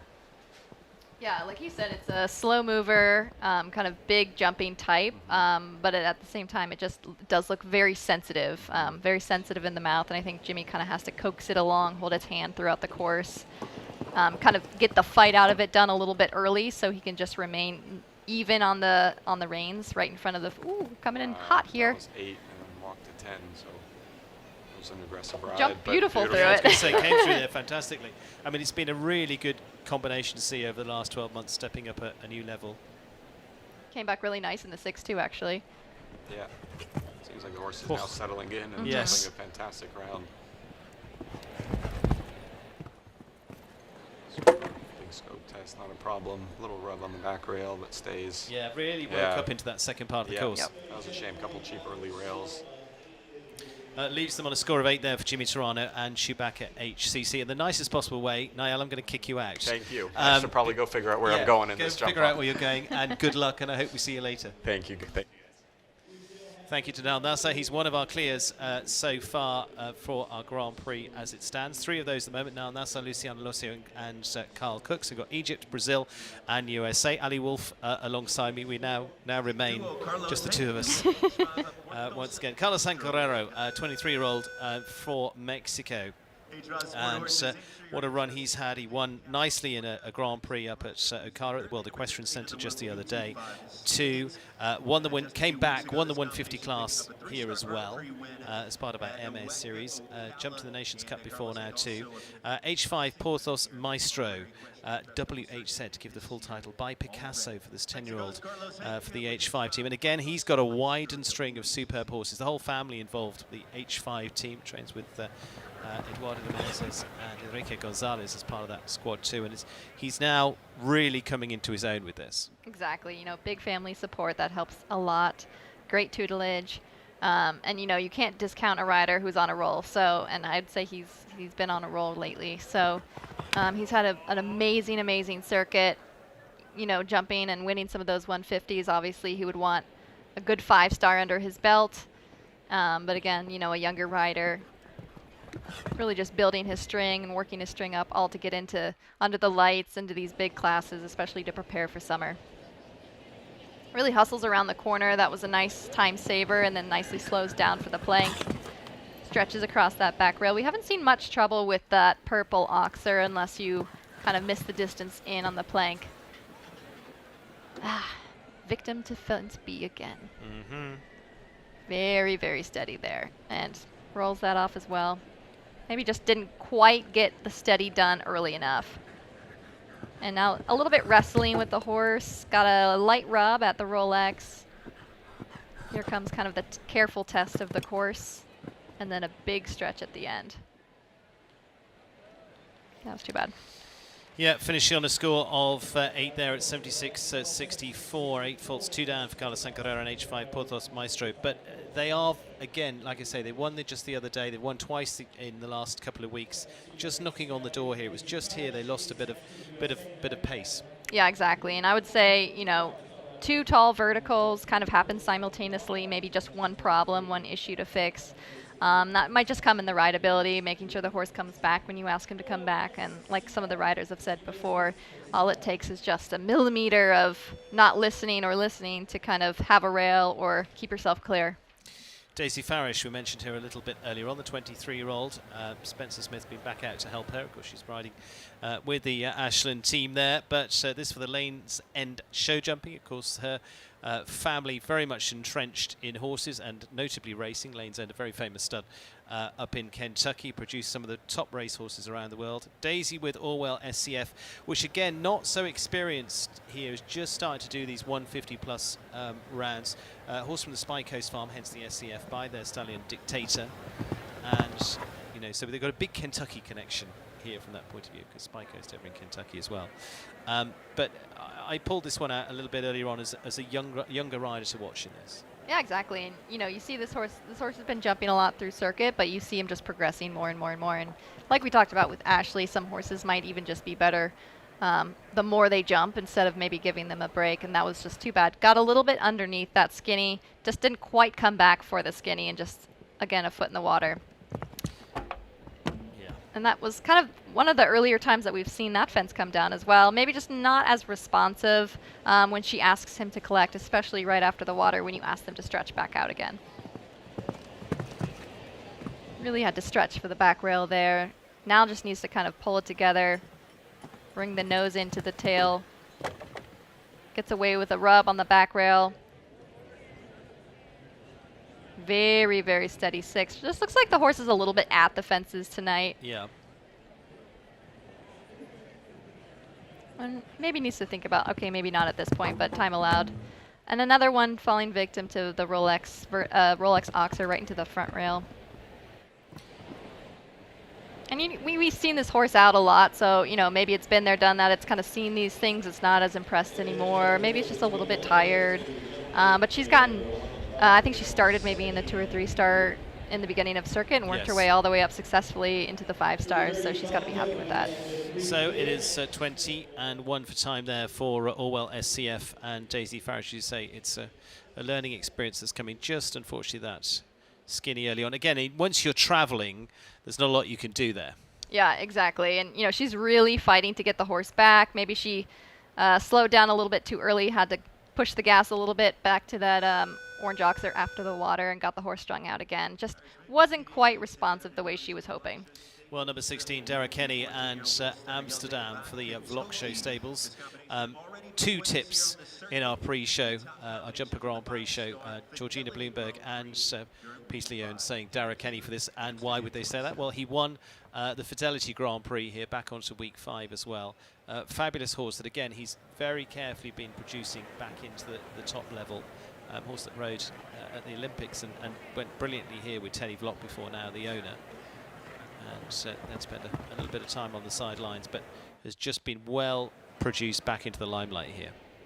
Yeah, and I know he thinks really highly of. I think this is actually going to be a good pick for the next round as well. A little late into that, but horse is jumping beautiful. I know he thinks so highly of this horse, so does Teddy. And I think he gave it a beautiful... That was a beautiful jump right there. I think he gave it a good time to come back, you know, progressed it slowly back, really took his time because he knows how special this horse is. And you can really kind of see him just now kind of stepping back into the limelight. But, you know, that slow, giving him time is really paying off when it's coming to these big classes now. And this horse has so much scope, so much ability. And I think Dara just really, really trusts him. It's one of his favorite in his string as well. Really a reliable dependent horse, and I hope I just didn't jinx him here. Okay. Oh, that wasn't you. Looks like he came off the vertical so nice that he just didn't really focus on stretching across for that back rail. Dara tried, but that's again, the plight of the devil there. Unfortunately, just the fall there for the big tip from the team. Dara Kenny and Amsterdam, but so close. Let's take another look here, Ali. Yeah, he came off so nice off the vertical, maybe landed a little bit shallow, and then just made the one too far away for the horse to stretch for that back rail. It was really a shame. He jumped a beautiful, beautiful track. Very close, Dara Kenny, knowing he was so close to another big shot here. Just the 3 in the jump off so far. Nal Nassar, Luciano Losio, and Carl Cook. At the moment, we'll kick off with Carl Cook from there. We're into our group. This is around about 8, 9 left to go. Katie Dylan, the Grant Road Partners, New York's Borrego R&B. Not to be underestimated. This is another one to watch. I was just going to say, this horse is older, I think 18 maybe? But Yes, really come 18. into his own. And, she's had some great success with this horse, especially indoors and now outdoors as well. Won the President's Cup at Washington. Yeah, I'd say that was pretty successful. That counts as successful.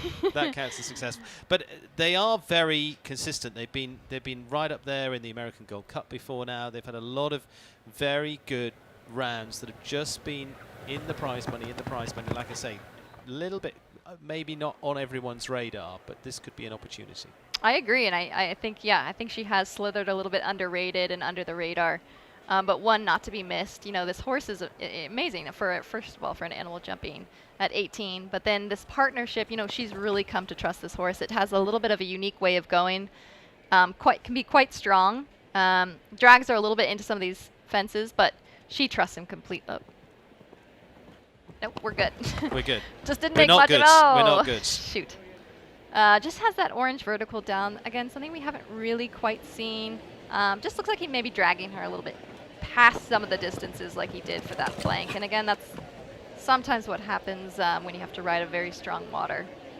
It's really fighting to get him back. Jumps a beautiful triple combination though.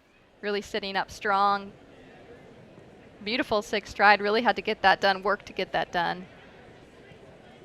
Now kind of has to contain him, but also think about that time allowed. Katie's working really hard up there to keep that balance. And a little push for that 5. That was too bad. Yeah, just finished on a score of 8 for Katie Dynan and Borrego R&B, 2 down from 78.01.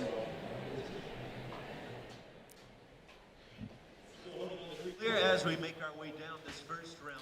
So just leaving them out of the equation there as well. 3 clears at the moment. Oh, that was too bad. I think after the water just kind of barreled her down into that vertical, and she just couldn't quite hold him off of that, and that kind of translated back, rolling back to that plank as well. Rupert Karl Winkelmann, and for the German rider, who's had some wins this season as well, went fantastic and won the Friday class just a few weeks ago. Eichendorff horse's Calvados Sun, and takes us into, say, the latter part of this. Still got Devon Ryan to come, Shane Sweetnam, Eugenio Garza, Harry Charles, Keane O'Connor, Kendra Brinkop, and Jordan Coyle from that point of view. Rupert Karl Winkelmann again onto the Mexican Tour of Shows, back into the tail end of last year through the fall and the latter part of 2023. And it's been good experience for him. Yeah, and again, having a little bit of trouble with that. I thought he might get away with that Liverpool Oxer that we're kind of seeing issues with now. Horse just looks a little bit sticky. Again, there too, just stared right down at the white plank. Again, another beautiful design by Alan. Wants you to kind of stare down at that plank and just ignore the red color rails, and that's a really difficult, tricky fence to jump. See what he's going to do. Might well just go and hop a fence and call it. We'll see. And again, under the lights, ride's completely different from during the daytime. He's had a lot of success for the daytime, getting this horse into this big ring, and then under the lights, it's just a completely different atmosphere. Again, you add the atmosphere. I think we're maybe going to just jump. Yeah, we're going to drop the Helgstrand vertical over there. Call it a night. And save him for another day. Yeah. So Rupert unfortunately heads on out.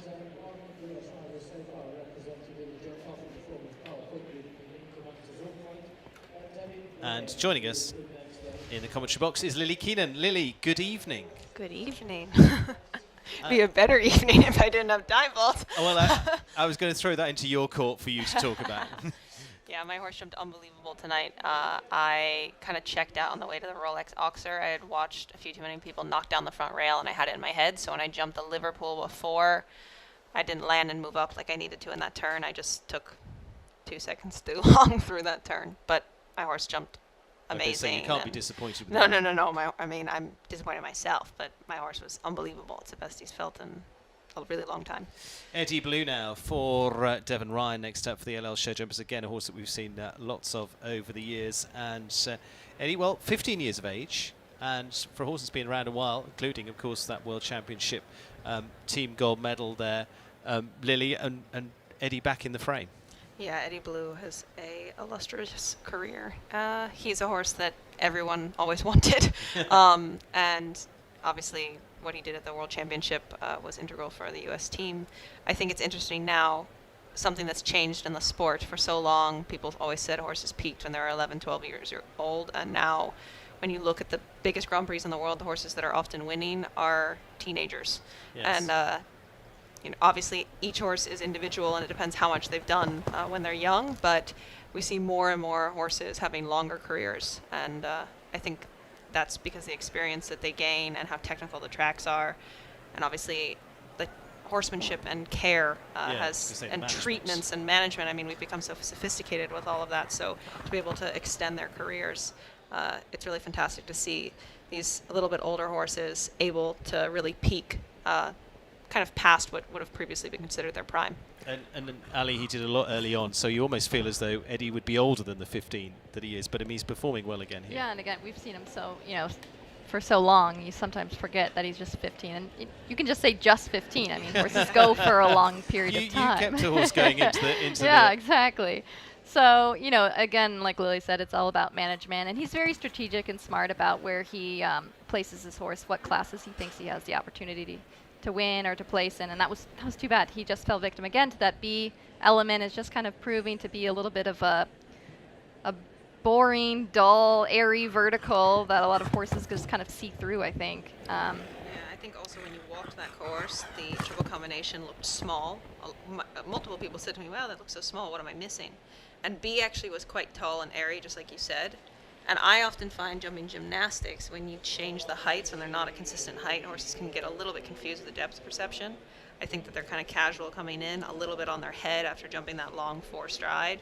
And then just as they land a little bit downhill, they don't totally back up, and sometimes seeing C, they can cut down at B. I mean, that's the tricky part of a triple combination. What have you, I mean, you rode it nicely. What do you take away from having done it? I mean, Alan Wade is one of the best in the world. Every time he sets a Grand Prix, it's one that I really hope I get to jump. I think that he sets challenges that are doable if you ride correctly and if you have rideability with your horse and some scope, but he doesn't set a course that only suits one horse, so that definitely was true tonight. I think that it's delicate, like the gold plank. I mean, it is on the absolute top hole. You can't really see the plank because that gold color blends in completely with the sand, and then to have a flat 4 after, you have to have so much presence of mind to be patient about jumping the plank and moving up. I would say that there's difficult questions throughout rather than one bogey, and I think that's what makes a great course designer. It's not like you have to survive one issue. One who's survived well so far this season, Shane Sweetenham, of course, super round with James Cancruz in the Grand Prix just a few weeks ago. Now with Otis Blue, that's 10 years of age, by Jaguar Van Pemel for the VoQuest team, for the Vogels. And again, this has just been quietly sitting in the sidelines and just coming through, Ali. Yeah, a little bit sticky under the lights. Shane is really having to kind of ride. I mean, it looks like it's smoothing out a little bit nicer now. Really jumping amazing in the first half of the course. And again, Shane has so much depth to his string that he can really call upon any horse and also give those young ones an opportunity while resting, James or some of his other top horses, which is really nice. And yeah, like we're getting to see some of these newer to us horses for him. But I mean, you know, Otis Blue we've seen a few times now. It looks really tidy. Lily? I mean, the first time I saw this horse was, I think, in Tryon last Yeah. year. And I walked over to Seamus and said, who's basically Shane's right hand, and I was like, what horse is that? Yeah. I mean, it jumps fantastic, and I think Shane does a great job because, just as Ali said, the depth of his string, he can really build up younger horses, and there you go. There you go. It is clear round number 4. Shane Sweetenham continues a very good run this season. Otis Blue into that jump off alongside Carl Cook, Niall Nassar, Luciano Lossio, and now Shane Sweetenham. Just around 5 left to go in the first round. Lily, that's going to get interesting because Carl goes early with Kalinka that we know can be fast, and if he fires the fireworks in the right direction, You're going to have to chase him. Yeah. I mean, that I think actually in some ways for Carl, going early might even be an advantage because he is the type of rider that really is individual, and he can do things with that horse that other horses just physically cannot do. So she's very catty and has a massive stride, so it can be very deceiving for other people. And I think if he lays it down, it's going to be hard to chase him. one that looks very impressive this season is our next to go, and that's Cantago with Eugenio Garza, and last season too with the Mexican rider from the El Milagro family team there for the horse by Kornet Obolensky. Went superbly in championships before now, jumped some lovely rounds in the Pan Am Games, finished 11th there, was so close to the medals on that occasion. But consistency's been their watchword. They were 4th in the Masters Grand Prix at Spruce Meadows, top 5 in the Aachen Grand Prix as well. This is a serious contender, Ali. I agree, and another one I think kind of flying a little bit under the radar. He's been super consistent, you know, maybe had an unlucky rail here or there in the jump off, but it's really knocking on the door, and he's just such a beautifully calm rider. It keeps a lot of, split the front legs a little bit into the water and had a little bit of a difficulty getting the rideability back. That line is deceiving to the water because a lot of people walked in and thought you do 10. My horse has quite a big stride, so I knew I could do 9, almost 8. Like I had to really be patient. And I mean, it's hard. You're going away from the gate. It's on a bend, and obviously water doesn't have a rail or anything. So your depth perception, it can be a little bit difficult to judge exactly where you are. And it looked like he just didn't go out wide enough, so he didn't have enough time to really kick down to the water.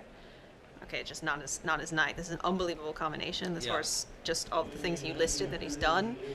Hard thing about Florida is we were in one place for a long period of time. It's a great way to build the horses, but it's also, you have to know your moments when maybe you take a second. And I think Eugenio, the next Grand Prix we see him in, he will be jumping clear. Well, and that's the thing. They've got the Rolex Grand Prix in a few weeks' time. They can take a breather before that. You know, don't waste the horse. 2 or 3 weeks to say, okay, we'll go and get off the hamster wheel. We'll be heading home. Well, actually, the man who's just arrived in town is Harry Charles with Romeo 88, now for the world number 13 for the British rider. And for the American audience, this new face for them. Father Peter is not. He's been walking the courses here. He's been a winner on a regular basis here before now in Wellington. He's now not in the saddle. He, of course, went on to be an Olympic gold medalist, but now it's Harry who has the limelight. And again, I mean, he won the World Cup in La Coruña. He's won a lot. He's a young age. A couple of seasons ago, I watched him win in London. He won the Grand Prix and he won the World Cup. I think you were there as well then at that point, going, darn it. But you know, he's a new bit of blood in here. Yeah, Harry's a fierce competitor. I mean, he's the definition of a young, hungry boy. I mean, he is just always, you know, going for the win. And I think that's very much how his father was, and he's obviously swiftly following in his footsteps. He has a unbelievable string of horses right now, and he's making the most of the moment. Okay, unfortunately, he had the water there, but like I said, the water ride's difficult, and just what you said, he hasn't been here, but this is his first Saturday night. Yeah, and also, like, this combination is so strong. I mean, this is a hard course to jump clear, but I think Harry's going to be someone that I hope I will be doing this as long and still competitive with him for a long time, but he's definitely going to be a winner for decades. And full faults at the moment, still in the direction of top 8 for you. I mean, you're sitting in 7th place at the moment. No, don't jinx me, Steve. Come on. Leave it there. Just on the 4 at the moment for the water. But Yeah, it's and just to come in here, like Yeah. you said, this is his first night class. Like this is I think probably the toughest track we've seen yet. and he won the class on Friday. And to have no poles down. Yeah, he won the class on Friday. He was top 4 in the WEF class as well. So he's not had a bad week at the bank to start off. There's something to be said about coming in with fresh horses as well. For sure. I know that's the dream of the Europeans, to come in and sweep it all up as we get so tired week 9, 10. But also the horses. I mean, they're going to be more impressed, and there's two sides to it. We're very comfortable in this arena. They're not, but also their horses haven't seen it. It looks like new material for them. Because he's been jumping in Spain up to this point, Right. and in Olivar, which is a lovely arena, but Right, very very different. Very different to this. Okay, Cian O'Connor. 3 left to come. Cian with Yves Douy for Nicky Walker, who he also trains. This is the French-bred mare by Classic Bois Margot. Again, we pointed to his consistency a little bit earlier on. Part of that winning team last week as well. He finished 2nd in the Grand Prix onto week 5 with Maurice. Top 5 in the NetJets Grand Prix.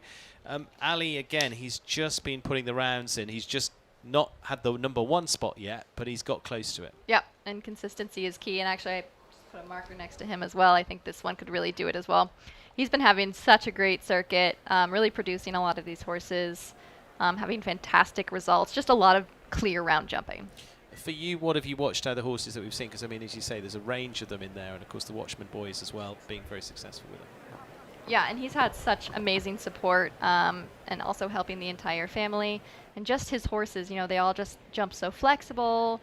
You know, he has a couple different types of horses. You know, this one is a little bit quicker than some of his other ones, maybe some of those kind of a colder or those slower moving types, but he really can jump and ride anything. But again, you get, you know, we talk about, you know, occasionally we mention the slow moving types, but actually those are your championship horses. And I'm looking at Lily there as well, you know, when you're doing a big championship. Yeah, exactly. That's where I was going. Yeah, but I think also the sport is changing a little bit. Like, you watched, for example, the horse that Kent jumped tonight, Greya. That horse, I think, will jump championships and win. I think that horse is unbelievable. It's so light-footed. You know, the heavier horses for a long time were the championship horses, and the way our sport has changed, I think that we're moving a little bit more towards the quicker types. Of course, you can have the standouts like my Grey that can do both, but you know, the sport is evolving. The material is so delicate, and the jump-offs are so quick. Finishes on 8:76.91. Ali? Yeah, it just looks like he lost a little bit of the rideability coming around the corner. Maybe didn't get 100% straight or square off the ground when jumping the Rolex. Again, that Rolex we've seen come down quite a bit. And then just got a little bit too deep up under that vertical to have that down as well. Again, not done too many rounds. They've done 6 rounds over 150 plus. So, I mean, there's not a lot in there. So it's a good experience for them.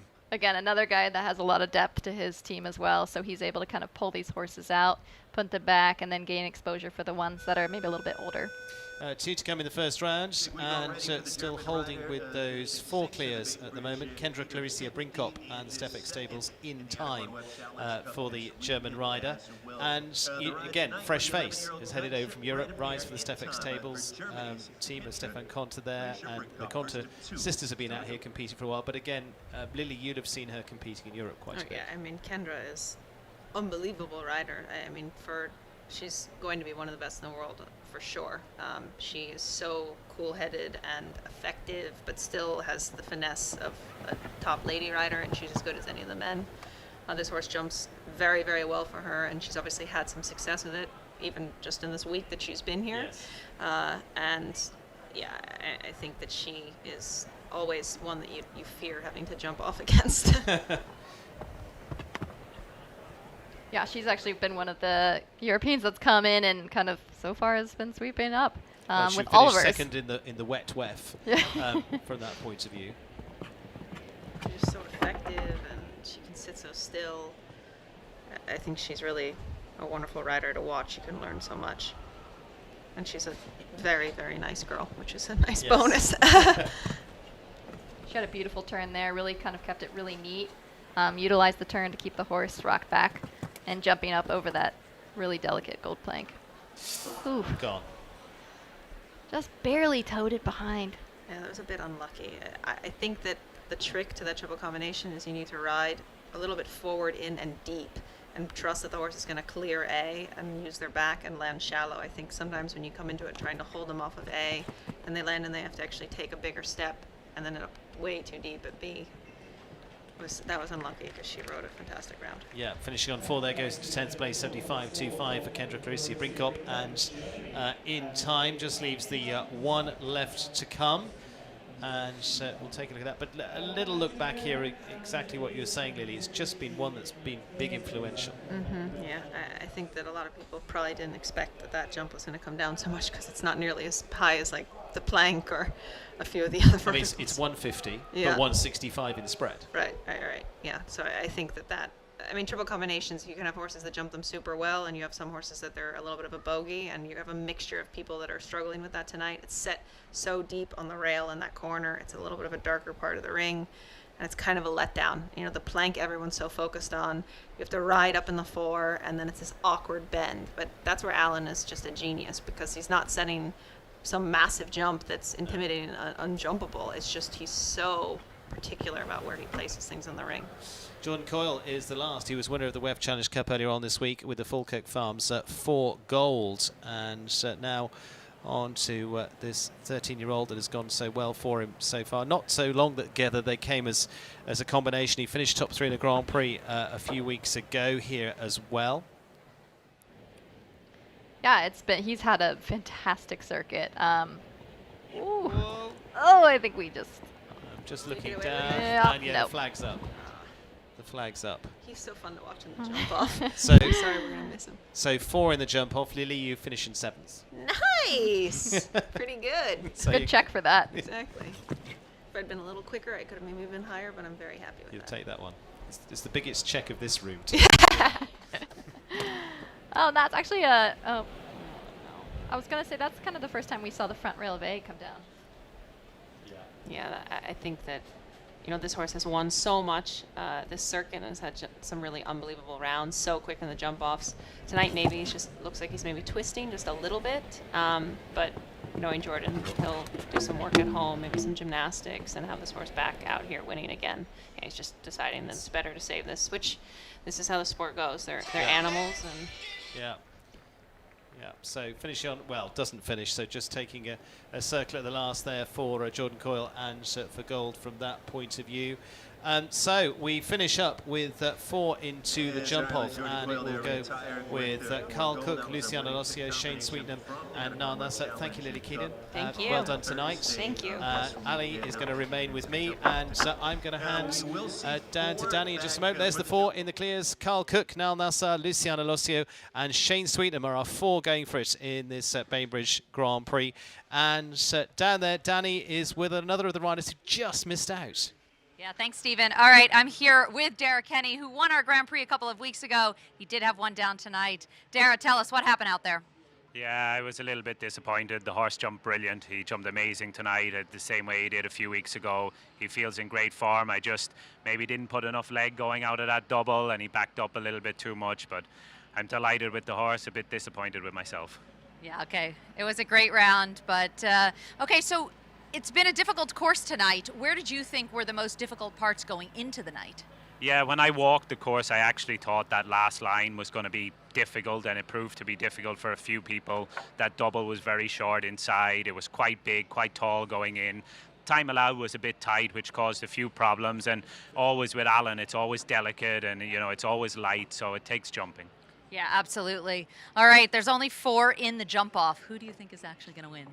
I would love Shane to win because he's Irish. That would be great, but I think it's going to be hard to beat Carl Cook tonight. Yeah, okay, so what is your plan then with Amsterdam for the rest of the season? Now, you didn't jump off tonight. What are you going to do the rest of the season? He'll go in 2 weeks' time to the League of Nations in Ocala for that Nations Cup there. He'll jump on the team for Ireland, which is great for us in a build-up towards the Olympics and stuff like that. So that's what his plan will be next. All right, well, thanks so much. And now we're heading into a little bit of a break, and thanks to ESPN for our sport tonight, but thanks to Dara. And it has been a very good class. Stay tuned, everyone, for the jump off coming up shortly.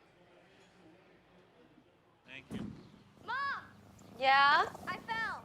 Okay, there's bandages in the cabinet. I'm bleeding. Grab 2. Sheba, what cats want.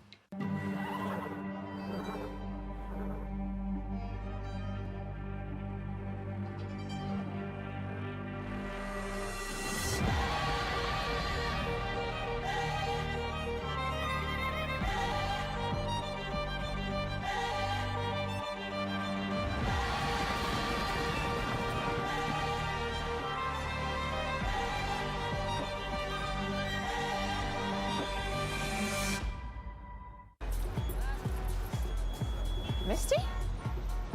You know this person? Is your cat getting too cool? Give him Temptation's treats. Bainbridge is a fully integrated family of real estate companies who have developed and acquired more than 43,000 units representing $7.5 billion in transactions since inception. With over 650 associates nationally, Bainbridge engages in virtually every step of the real estate process, from development and construction, acquisition and disposition, to asset management and third-party property management of multifamily real estate. Bainbridge is the 10th largest multifamily developer and the 14th largest multifamily builder in the United States. Our team of experienced and knowledgeable professionals is devoted to creating exceptional living experiences for all of our residents and building lasting, mutually beneficial relationships with our partners and clients. To learn more, visit www.bainbridgecompanies.com. You're watching all the action from the Winter Equestrian Festival. Join us after this break.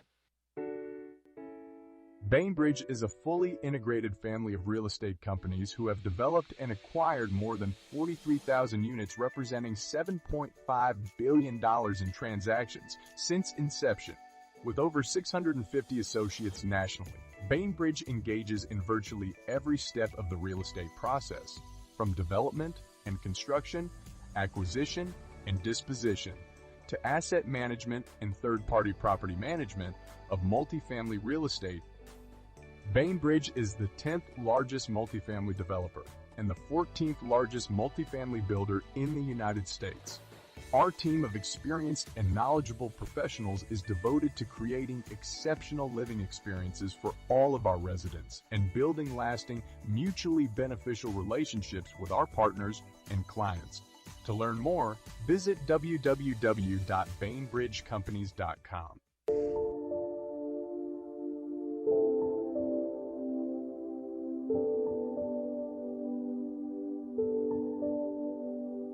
My first goal when I decided to be a professional is to become the best horsewoman I can be.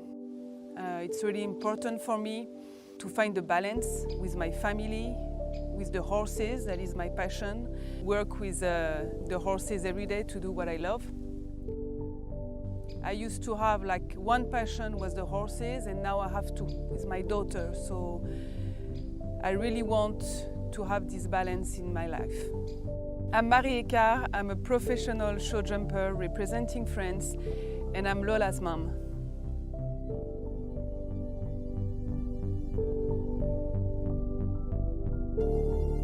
Be mindful, be present, turn on your brain.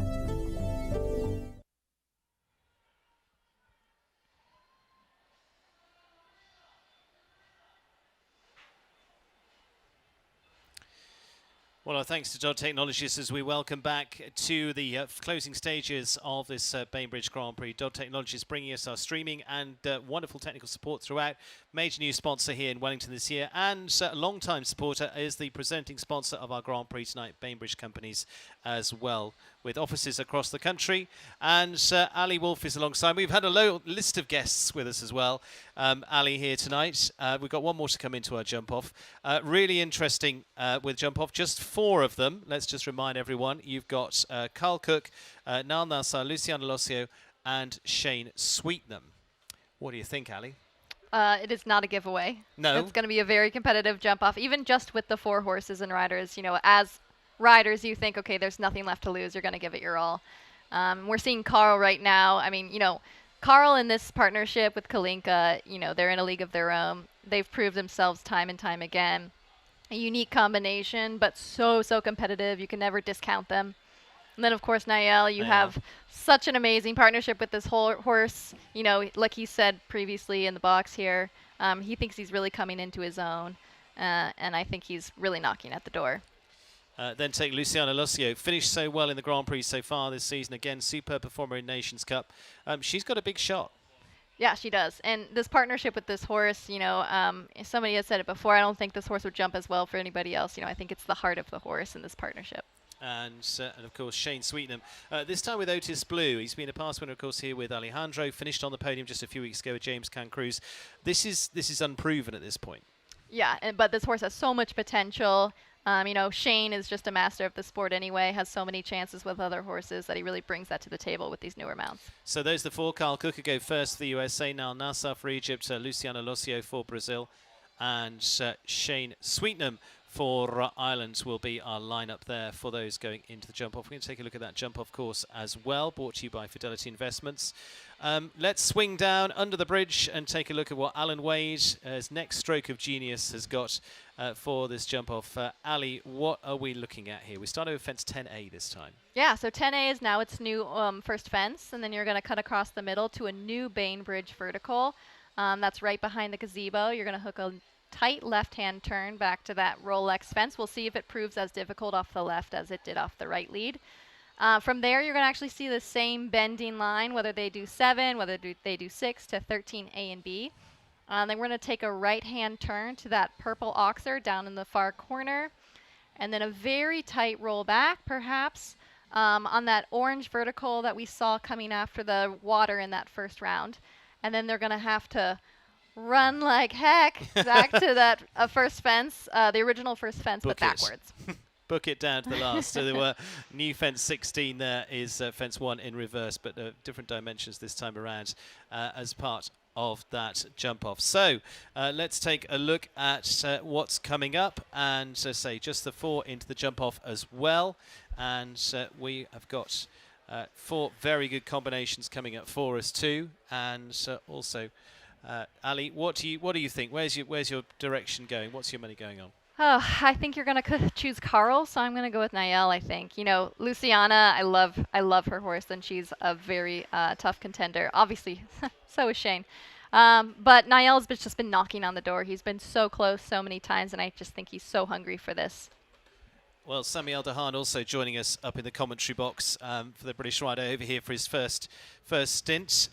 Jumped onto the Nations Cup last week. First 5-star here under the lights. Sami, what did you make of it? I must say, actually, I'm very impressed with the facility here. Jumping in this stadium, actually, especially with an atmosphere like this on a Saturday night, is amazing.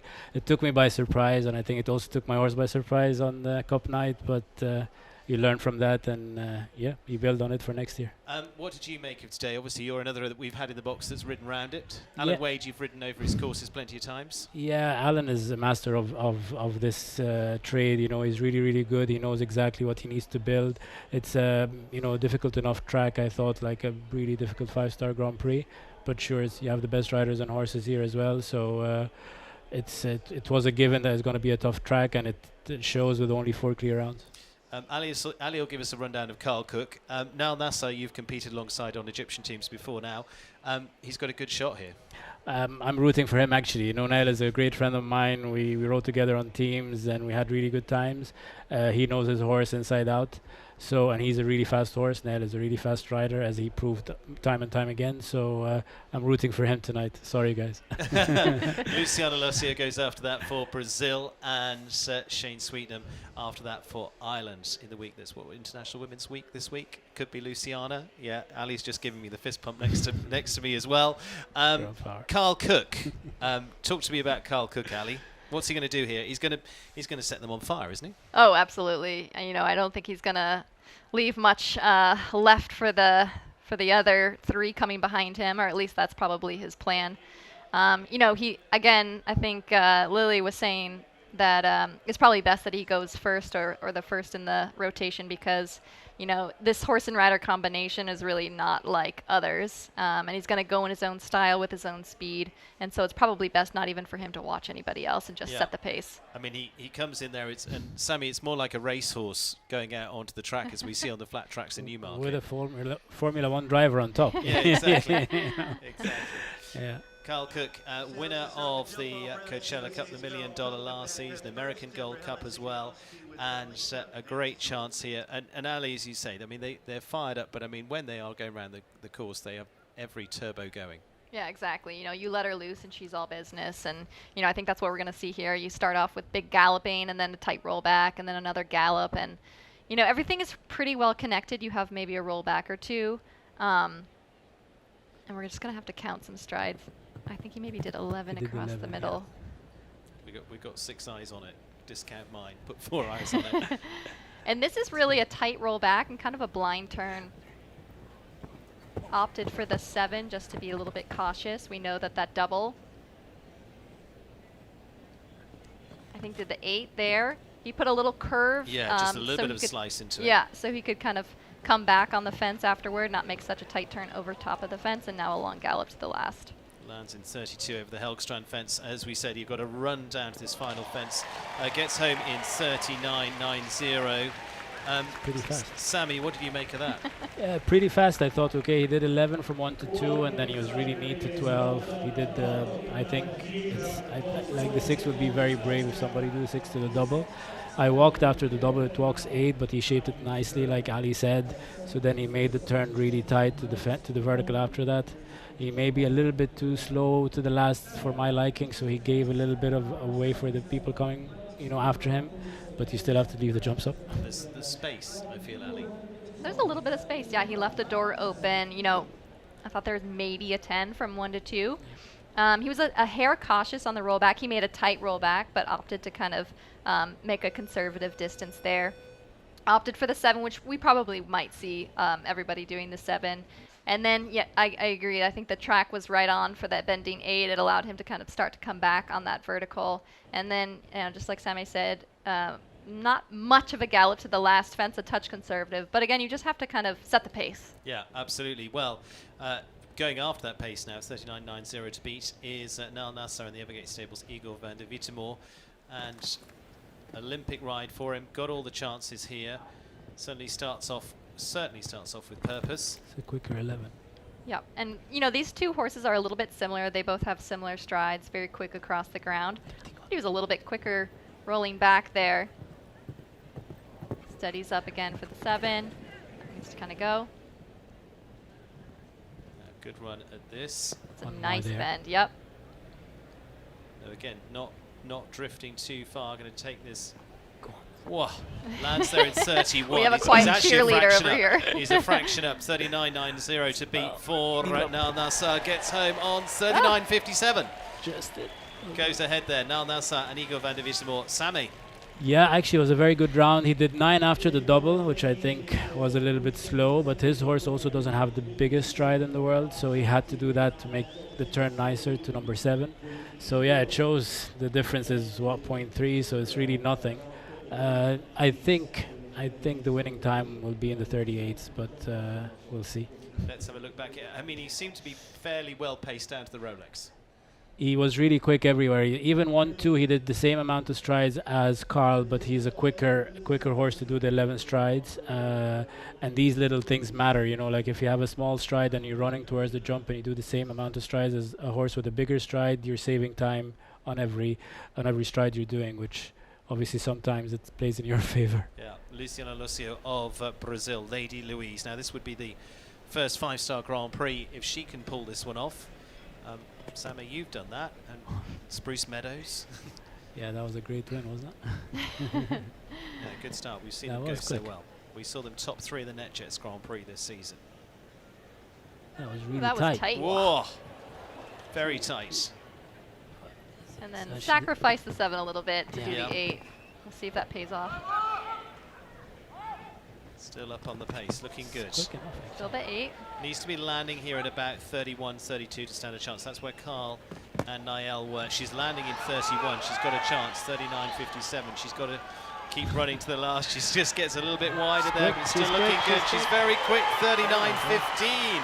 Luciana Losio and Lady Louise might well reign this week. Whoa. Wow.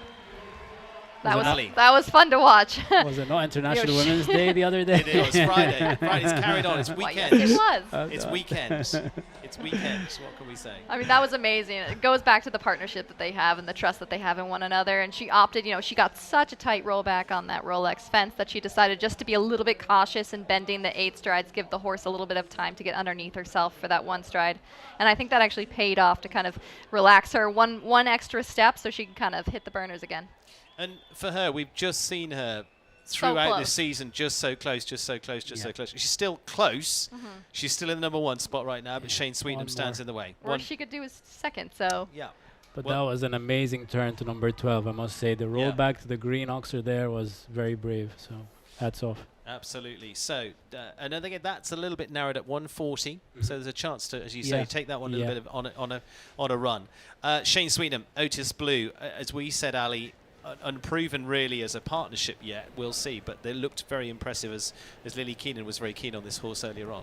Yeah, exactly. And I think he just did 10 strides. I was thinking he was probably going to leave out down that first line. I mean, that's really only where he can get them a little bit slower than her on the rollback, still tight. Oh, kind of opted. Yeah, that was. I think that was an accident. Yeah. Wow, that is incredible. But again, this partnership's still a little bit newer, especially to this level. This is the highest of high levels. And that's the thing. We're a little bit open on where this pair might be because they just haven't had, as you say, the time in the ring like this to really sort of say, okay, go. And so much quality in this horse, too. Really impressive. You can see Shane a little bit frustrated there. 40.48 the time in the end. Goes into 4th of our group. So it's a win for Luciana Losio and Lady Louise. 2nd place to Al Nassar and Igor. 3rd to Carl Cook and Kalinka. 4th to Shane Sweetenham.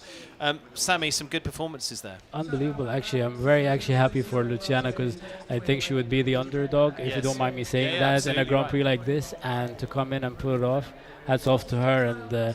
And I think that's what's amazing about our sport. Some days, like my whole body's shivering now. It's just, I didn't win it, but just somebody that maybe not everybody knows wins 127,000 today. Well, your mate gets 77,000. That's right, in 2nd place. Maybe he'll take you to dinner. Yeah, he's paying.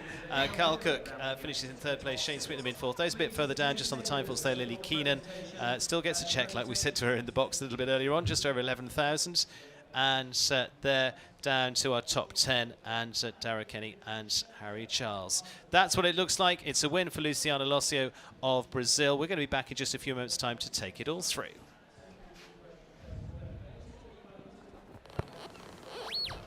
I think I found them. Really? Making your dog your ring bearer is one way to show your love. Car part. It's just a car part, look it. But delicious Caesar canine cuisine is a better way.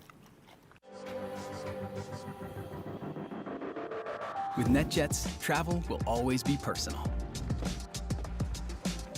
We do everything it takes to make every flight exceptional. Every single detail of your experience is personalized, just for you. As our standard is not just to meet our definition of perfection, it's to exceed yours.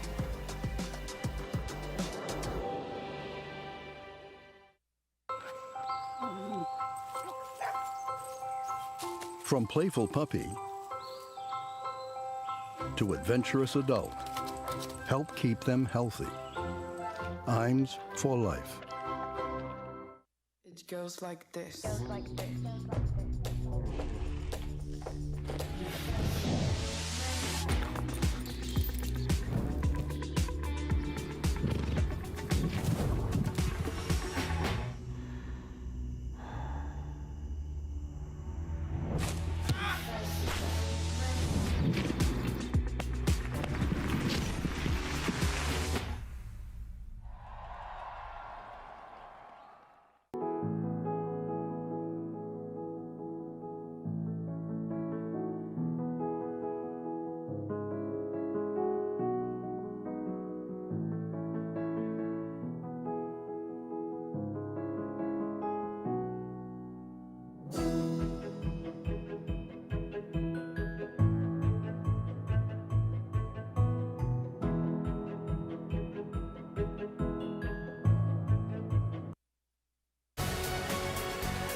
right, welcome back, everyone. I'm here with our winner. Congratulations. What an exciting round. How does it feel? Unbelievable. It's unbelievable for me as an amateur win this course, the 5 stars, with such extraordinary jumpers like McLean, Lara Croft, Ken Ferriton, enfim. Many excellent riders. And for me, it's very special to jump here in Wellington, such a special place. Everything is perfect. The arena, the organization, it's fantastic. Yeah. What do you think made the difference tonight? I think the turn to the number 3 was very fast, and then the last turn also to the vertical, orange vertical, I think, and the gallop to the last one. Well, thank you so much. We don't want to keep you from the awards ceremony. Go ahead, go get your prize.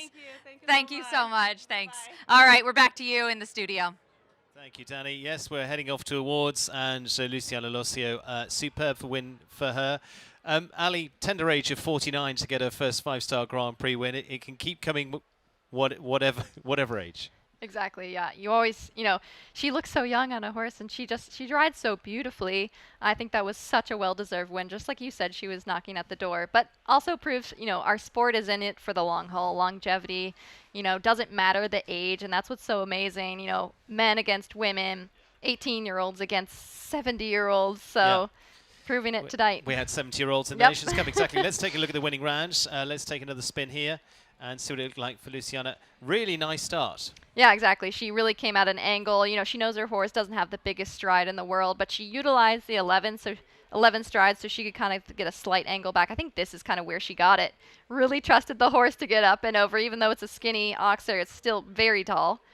Took her time here. That was the one place where she decided to pull on the reins a little bit, give the horse a little bit of a break.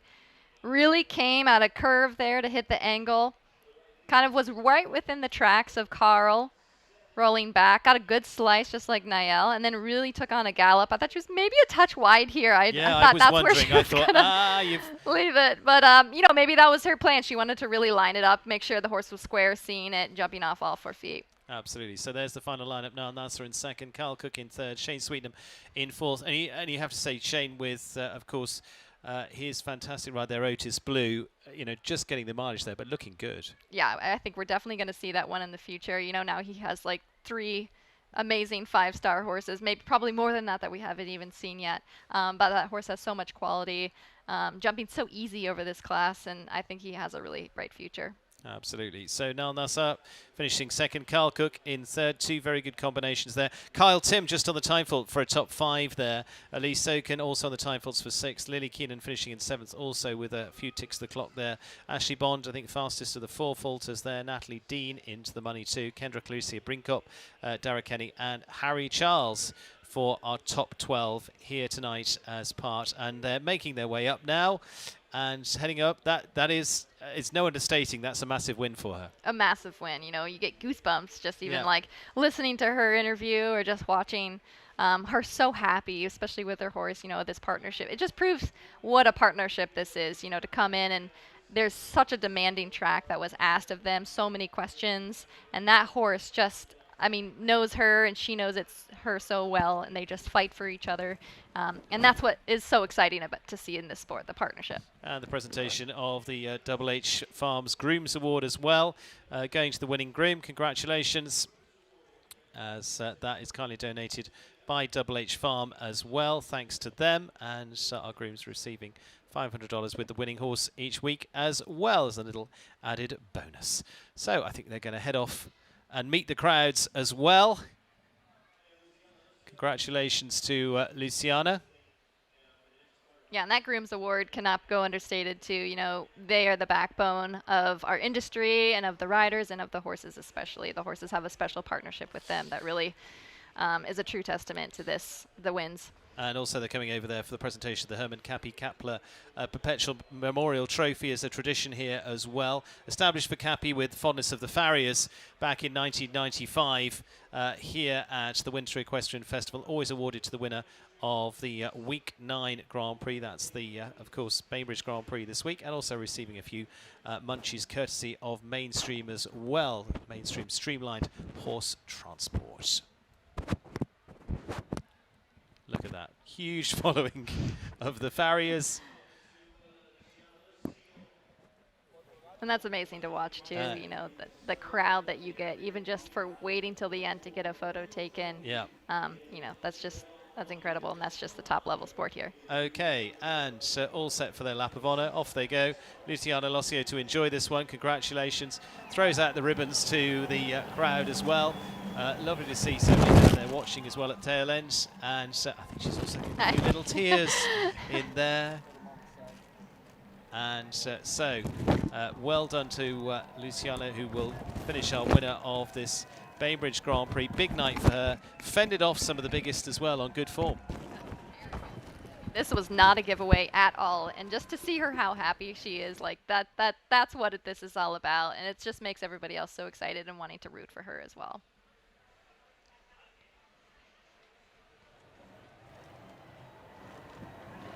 I mean, you can say you jumped against the best and you won against the best, and that's an incredible victory.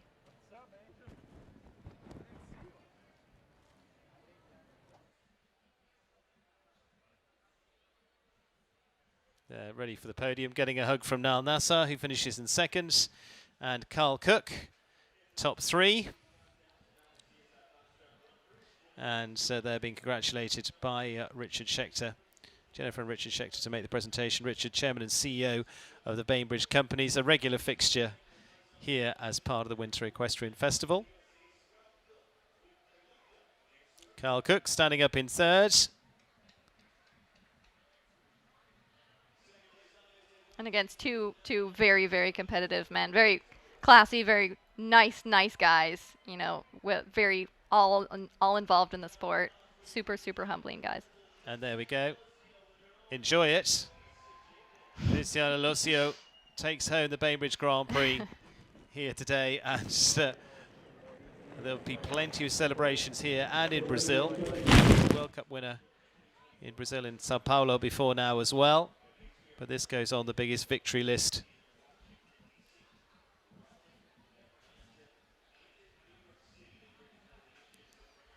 So joined by Jennifer and Richard Schechter on behalf of Bainbridge Companies to present an exciting finish.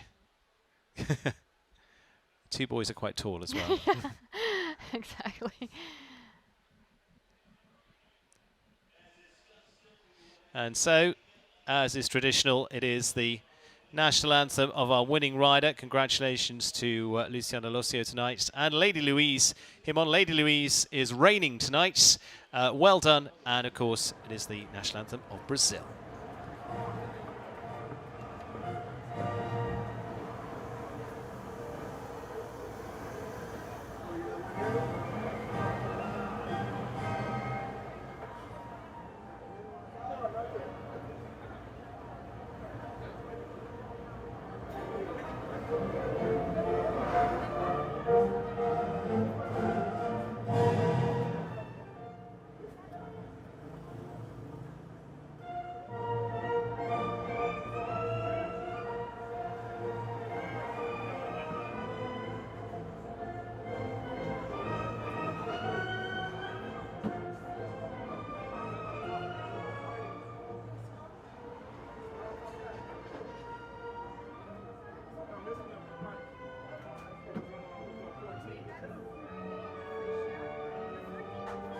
It was on 14.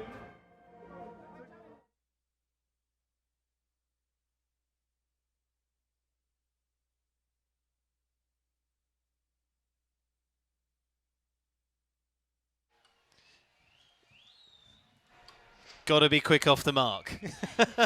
Exactly, and that is the tactic of the podiums. Absolutely. Well, the Brazilian anthem is a celebratory one there, and a celebration for our top 3 there.